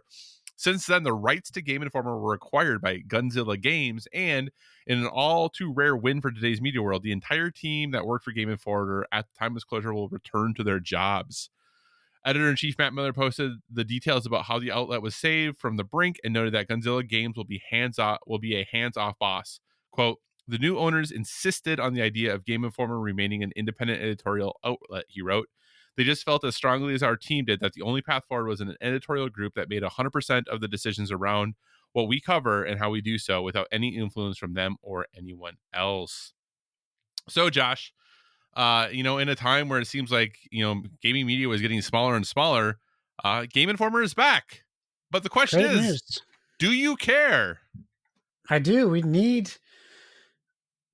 can't be stuck with Kotaku and IGN. We need Game Informer back. I've always liked Game Informer. And because they stick to video games, and Mm-hmm. you know what, other outlets have changed, and that's fine. They just have like left me behind because I'm not interested in what they're now reporting. Game Informer was like going all the way back to it was like something I enjoyed physically getting in the mail. Mm-hmm. It's just something that has been it's like it's important to me, kind of like Nintendo Power was or EGM was. Like it's something that's like been there for a long, long time, been consistently good, and it just got bought up by a company who didn't care about them, and that's where they left it. Luckily, they get saved because not everybody can be saved like this. So Right. it's nice that they have that. Yeah. I hope that they stick around. I also am very glad they're back. Kind of like you said, I know I've mentioned before for this podcast when I try to pull their board game stories, the challenge is that there's just so little information out there. Yeah, When you try to go to pull the video game stories, the problem is every video, quote unquote, video game website, 50 or more percent of their stuff is about movies or television, or so like you're sifting through and then it's all like clickbait, like here are the 10 best whatever for this game. Here's how to like the 10 things to do for yeah, your first hours in Assassin's Creed. So like trying to actually get like news stuff is so challenging. But Game Informer always just at games. They yeah, occasionally, if there was like a Last of Us TV show thing because it's about games specifically, or a yeah. Fallout TV show thing, like they might say something. But there was never like I was never like watching things about like Food. or seeing things about like a random DC movie, right? Like, so happy to have them back. Plus, their release schedule is very, very good. There it's a nice little one that actually always loads because sometimes there's so many games and some of the other releases. Granted, it does not have everything, but it has all of the main things on it. So their release schedule is always nice because some of the other more in depth ones, like sometimes just like it's like are bogged down by how much stuff they're trying to tell you is coming out. So, but yeah, so happy to have Game Informer back. They said that they are planning to bring back the magazine imprint as well. No specific details on when that will happen, but they said it is a matter of like week or months, not years, Yeah, until that happens. So they're in conversations with printers and things like that already. And there will be like memberships and things like that you can yeah. Their just. website's up and you can subscribe and all that.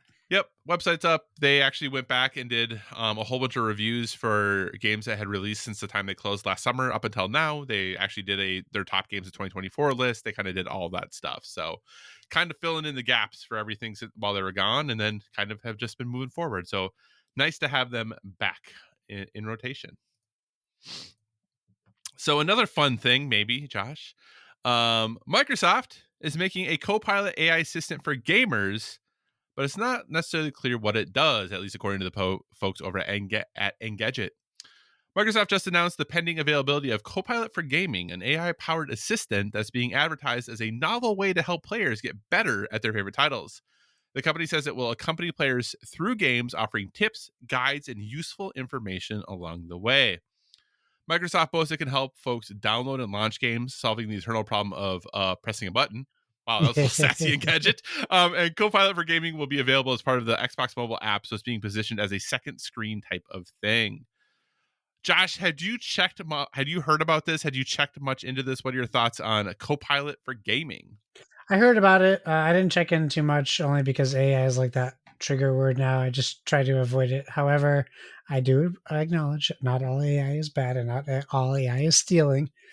I think this is good. I like this is smart. It kind of reminds me of what PlayStation did with those. Game help. Yeah, or like The yeah, I cards. forget the how. Yeah, the cards. Thank you. So it reminds me of that, except this is like the ability to do this like on your phone while you're playing a game or something like that. I don't love the like if it's popping up in game. I don't love Hmm. that aspect of it, but if I can use my phone as a second screen or my tablet, that makes more sense to me.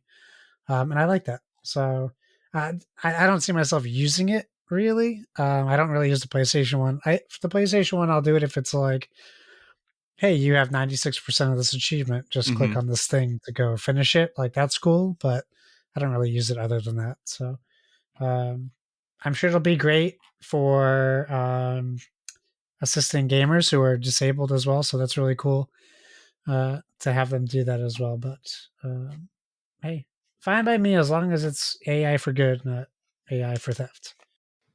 So there are some things about it that I do like, just being able to like ask it to, and I okay, there's snarkiness about pushing a button, but I do think being like, hey, can you download X thing, or hey, can you Yeah, make sure like X, like I think that's actually really helpful. I don't think that's a bad thing at all. That's good. Or even if you could say like, hey, and I don't know if it would work for this, but if it did, like, hey, I really like X game, this game. What other games are available on Xbox that are yeah, similar yeah, to yeah. this, right? Like, I think those kind of things are good. What I can't decide about yet, um, is kind of like the in-game stuff, um, and whether or not developers have the option of like opting out. Right. And basically, like, Oh, if you yeah, could, like, if you're playing, for instance, Elden Ring, and you're getting absolutely trounced by a boss, and you're like, hey, Copilot, how do I beat this boss? And then the yeah, Copilot tells you, like, well, here's like the build or like the way you should approach like this boss. Like, is that okay? Right? Like, right. is telling you how to like get around, right? Like, is that what we're wanting? Do we want that? Do developers want that? And if developers don't want that, can they say we don't want that? Yeah, I don't know. And that's just where for me it gets like a little bit of a gray area. Or if like one of the games they showed was Minecraft. And if you're like, hey, Minecraft, I really need XYZ, like I'm trying to get like redstone or whatever. Where's the closest redstone to where I am? Like, can it look at the seed and be like, oh, you probably want to go like this place to find it, right? Like, right. is that what we want? I don't know, right? Like that's where I get a little more I iffy imagine it would on. have to be more generic, but I see what you're saying. Like, I don't think it's going to look at your screen. It's probably going to be like, oh, redstone is usually found here. Right. I mean, But it's that's not the thing. like, I don't know. yeah, Right. that's what I mean. Like, I don't know either. I think, I feel like it would be more troubling if it was the other way.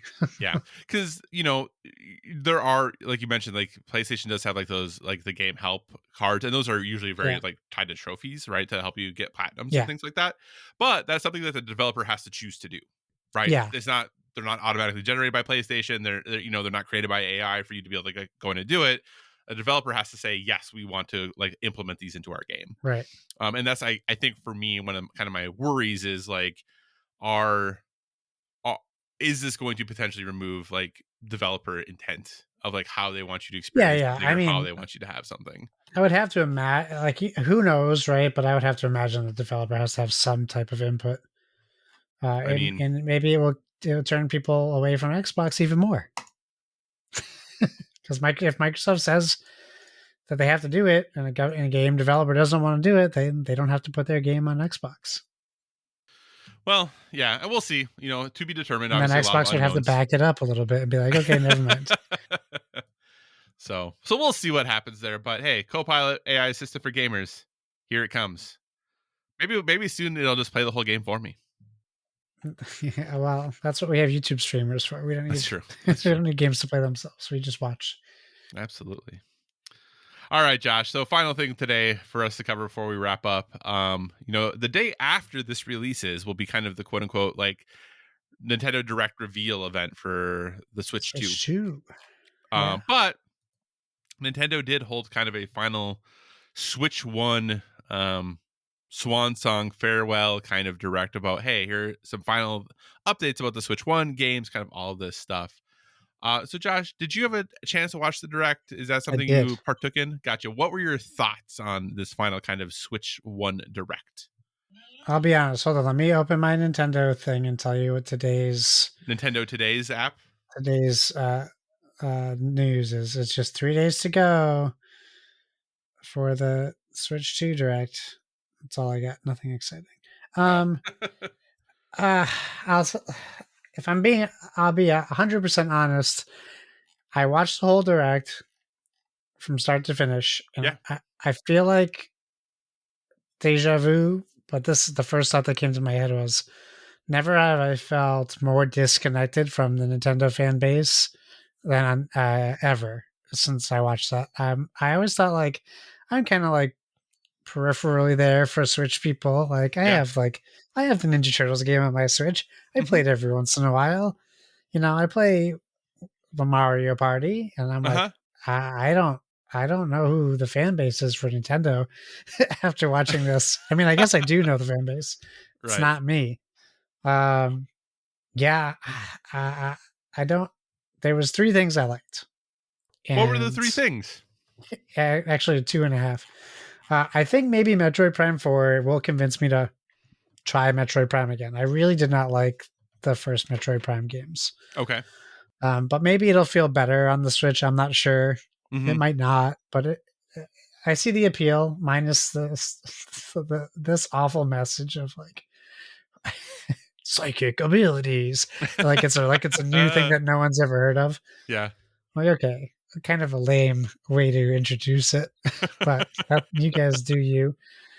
Um, I'm a huge Hot Shots Golf fan. Heck yeah.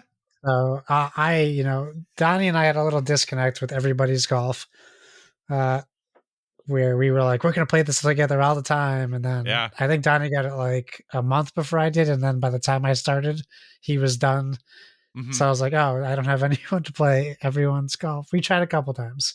Also, their multiplayer was pretty terrible, Yes. Yes, it was. connection wise. Yeah.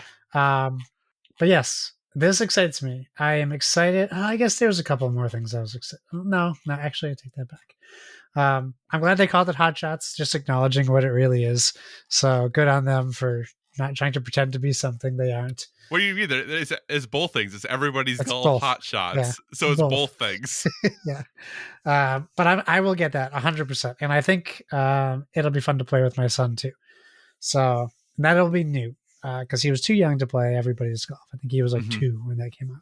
Well, just so you know, you're going to hold it on multiple systems then, because I'm definitely getting it on Okay, PlayStation. cool. Great.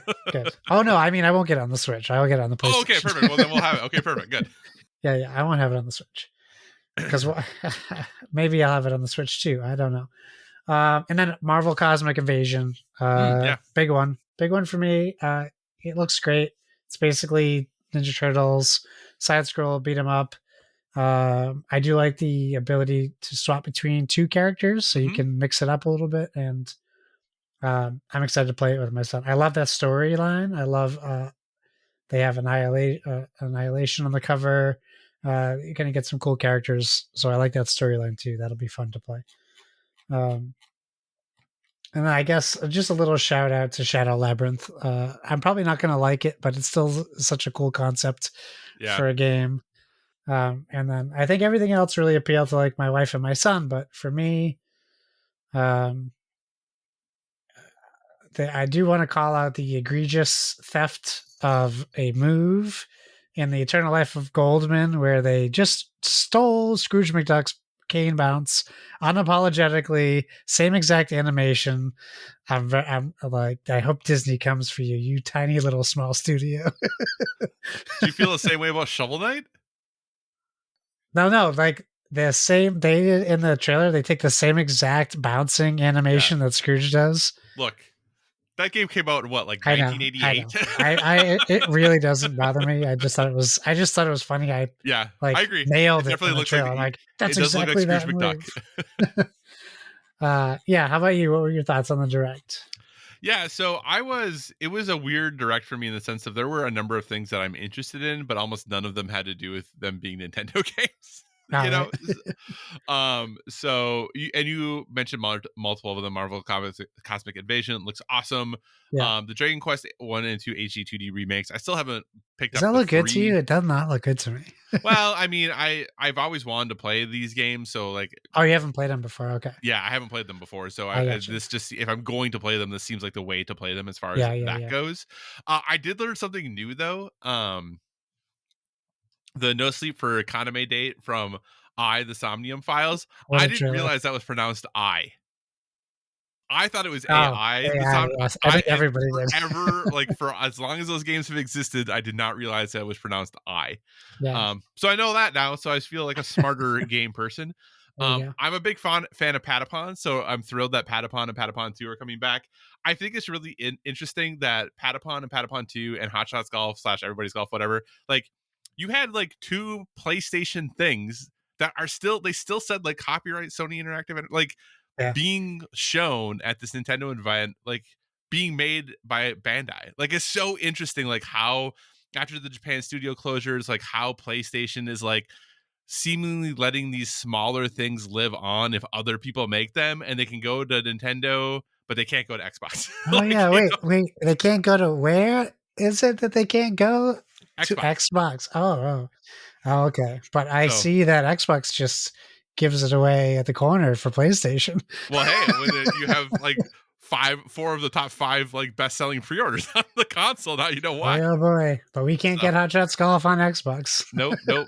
Definitely can't. And then the Internal Life of Goldman, though we were joking about it, I'm actually really looking like interested in. This was a game I had considered picking up for Fantasy Critic, but I didn't. But I had thought about it like way back in the initial draft because I was like, well, no one's really going to think about this game. But it still looks really good. Obviously, how especially games like that, like they could look amazing, and I think the art style's stellar. But how it feels is going to be so important, and you just don't know that until you play it. But it still looks really good. Rift of the Necrodancer, I want to play, but I don't want to play it on Switch at all. I will say, man, Josh, I know I must be just really old or disconnected, but Tamagotchi Plaza, Yeah. You're not excited for that? I'm Or not the excited. or the game where you make tea for Disney villains? Well, I mean, maybe. Well, Disney's Villains Curse Cafe. If it's reasonable, I might play it. You never know. I Yeah, like well, Disney it's only things. $15, so, I know. there you go. But that and the Tamagotchi Life Living the Dream, like Yeah, I just people were like freaking out about Tamagotchi Life, I and I'm know. like, I that game, like literally, I was like, this is creepy. Like I thought that game was so creepy. Ugh, anyway, so I did think though that for kind of the in theory swan song Switch Direct, like it was pretty solid though. There were things in there Uh, that were interesting to me. Obviously no huge heavy hitters. Obviously people be like, what do you mean no huge hitters? They had like Metroid Prime 4 and Pokemon Legends Z-Day, but like we knew about those. Like we already knew those were coming, no like we'd surprises, already yeah. seen them before. So updates there are good, I suppose, even though I think the updates were, 2025. It's like, oh, no kidding. There was a couple games for 2026 in there. I'm like, I "Holy know cow, Rhythm Heaven coming in 2026. So a long development cycle." yeah, for drawing some circles, but and I know it's way more than that, but why am I so salty tonight? I don't know what the deal That's okay. is. You were allowed to be salty every once in a while. Anyway, so yeah. Nobody's Oh, listening. well, what was also interesting though is this direct helped me think about how sometimes disconnected I am from what things actually exist. Like when they showed Yeah. the Monument Valley games, I was like, wait a second, those have never come to anything else. Like I just assumed that they had. No, really? I Yeah, had the I don't know opposite why. feeling. I'm like, "How is this being showcased?" It's on Netflix games, like, everyone has this game. Well, right, but I thought it had like been on consoles and stuff already, but apparently they Yeah. haven't. It hasn't? Oh, because Apparently it not. was just a mobile game, right? Right, exactly. I Yeah, just yeah, had yeah. assumed they had already come to console. Like if you had asked me before this direct, we're like not three. I assumed three had not, but Right. like if you had asked me are Monument Valley 1 and 2 on consoles, I would have said yes. That's interesting. I think I would have said the same thing, but thinking about it, it's just a mobile game. Yeah, So it wouldn't be on consoles. but it is going to be But you're now. right. It seems like it is a console game. Right. I just assumed that it had. So, I hear you. Sorry, I'm just watching this man pogo stick on people with his cane, and it's really bothering me. it looks good though, doesn't it? The art looks great. The art Yeah, looks great. it looks really pretty. Hopefully it feels as good as it looks. So, but in roughly a month we'll talk about, the Switch 2 Direct, where we'll Yeah, be way behind the times, but we'll have let everyone like digest everything, and then we'll talk about it in that's right. about a month. So, anything else about that final Nintendo Direct, Josh? No. All right. Well, hey, let's move towards wrapping up this podcast then with our recommendations for a well-rounded life. Obviously, we're a gaming podcast, but we want to give you one other recommendation, suggestion, or thing we're currently into that's helping us live that well-rounded life. Josh, what is your recommendation this month? Okay, so this show really came out of nowhere for me, and it's like one of my favorite shows that I've watched in a little while now. It is essentially a cooking show meets a Where Did You Come From show. So it's called No Taste Like Home with Anthony Porowski, and he takes celebrities. Each celebrity gets an episode, and they take them back through their family tree, but they do it through food. Oh. So it's about like they'll start off episodes like so. James Marsden is an episode. Florence Pugh, Issa, Issa Rae, and I'm forgetting. Justin Thoreau and some, but there's other people I'm forgetting. But they start with like for Florence Pugh's episode, they start with a recipe, and then they trace it back to like, hey, where did this recipe come from? Mm-hmm. Where did your grandmother get it from? Where did her grandmother like? And it will trace their history back, but they do it while going to these places. So for Florence Pugh, they go to Italy. They go to all these places. Not Italy. Why did I say Italy? She's not Italian. They go to England and they go to all these places and they follow her family tree. And the host, he's very good. He's a really good host. He has a terrible laugh that will drive you crazy, but he is just a great host. He knows what he's talking about. He's very well um, put together. Like he knows how to speak very well, and comes across very smart. Mm-hmm. Um, and it's just a very beautiful show. And I loved every episode. I teared up at least two of the episodes. Some unexpected things happen, some funny things happen, and it's just like a very sincere show. It's just like a very nice, thoughtful, um, hour-long show. Each episode's an hour long. It's on Hulu and Disney Plus. I think we watched it through Disney Plus, but I know it gets like confusing with the platforms and what they're available on. Right. Uh, but I believe season one has 6 episodes. It was great. I was actually very curious how they picked their celebrities to have on because it's a very diverse group of actors and actresses. Right. Um, but it was great. I really liked it a lot, and I watched it with the whole family, so you can watch it with the family too. My son really liked it. My wife liked it a lot too. Very cool. Yeah. Sorry, I'm reading about his culinary background because I know he was like the food and wine person on Queer Eye, but I was like, Oh, was he? on the Netflix one, I Cool. believe he so that's what I think I know him from. Okay. I didn't know that. I Uh, didn't know he did anything before this. I think so. I feel like that's right. But but anyway, because I was like, I never really knew what his like background was in I'll culinary. Like, IMDb him. okay, I'll let you do it. But I have add that to my list now. That sounds awesome. I did Yeah, not it's know very the good. show existed. You'll love it. So so my recommendation is I am behind the times, but I'm slowly catching up on shows that people told me I should watch that I have finally watched. And I just a few days ago finished finally Parks and Rec. So Nice. that show is Josh, did you know that show's real good? It's Surprise. not one of my favorites. It's not one of your favorites. No, but Interesting. that's okay. I do see why people like it. Yeah, so it is interesting because obviously I'm a big fan of The Office, and people were like, "Oh, if you like The Office, you'll love Parks and Rec." And I tried to watch Parks and Rec once, and I just never could get into it. So this Yeah, was like my second attempt at watching it, and I was watching it while I was working out in the morning, so that kind of helped it stick, and I was able to get through it. But uh, like many shows, the first two seasons are not amazing. yeah, The first season in particular, the second season, the end of the second season gets much better. That's when some very key characters get added that make the show significantly better. Um But overall, I did really enjoy it. I have been trying to think now about like what my favorite comedies are now from a television standpoint, and I think I think Brooklyn Nine Nine actually might be my favorite like comedy show. It's so good. I'm It's I'm currently rewatching it now.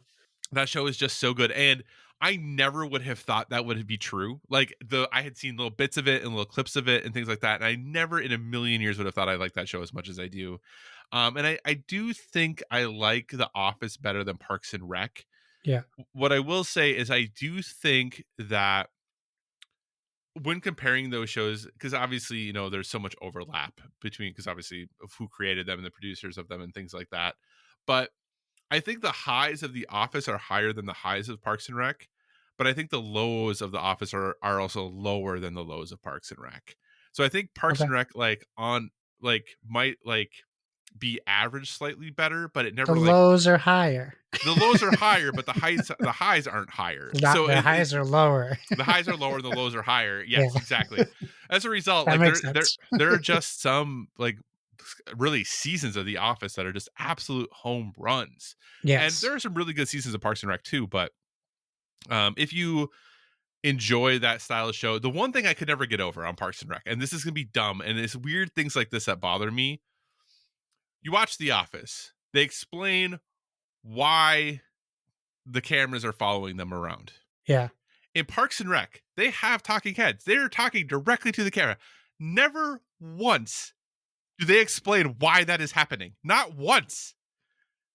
We just assume that it's an accepted like style for the show to It's take just a new because The Office format. did Yeah. it. Yeah. So, but like, no, there's never any indication as to why the fourth wall breaking is happening at all. Yeah. Yep. And that for whatever reason, that just always bothered me a little bit of like, why are they doing this? But overall, still really enjoyed the show. I think some of the characters are wonderful. And Ron Swanson, obviously, kind of as characters go, he is like an all-time great. And I Yeah. think that there are very few characters. Many characters are really good when they interact with other characters. Ron Swanson as a character is very good when he interacts with other people, but he's also a great character by himself, and that's Yeah. very challenging to do. And I think he was great as far as that goes. But obviously, everyone else has watched Parks and Rec. I just finally got through it, so now I got to decide what's next. So, Yeah. all right, Josh, what do you say we wrap this show up? Sure thing. Thanks for joining us, everyone. In addition to finding us on Instagram at Board with 3G, you can find us on Facebook at facebook.com/board with 3G. So feel free to give us a 5-star rating over there. Also, if you want to communicate in the more long form, if you're just not feeling social media like so many of us, you can email us at boardwith3g@gmail.com. On the occasion that we post something, we'll try to use hashtag boardwithvg, but really, this is becoming a task for you. If you post pictures of board games or video games, tag it with hashtag boardwithvg so we can see what you're doing. And whatever podcast service you're listening to us on, we encourage you to give us a stellar rating. That is, whether you're downloading us from the Dice Tower Network feed or our very own standalone Board with Video Games feed. You can find me still on all the places at Why So Serious. It's SIRRIUS. Kyle, where can people find you? So you can find me on Instagram, PlayStation Network, Xbox Live, Board Game Geek, all at Psychocross, CYCOCROSS. As always, if you have suggestions for future topics, be sure to reach out to us on the social media because we want to talk about what you want to hear about. And remember, everyone, whether it be board games or video games, never stop gaming.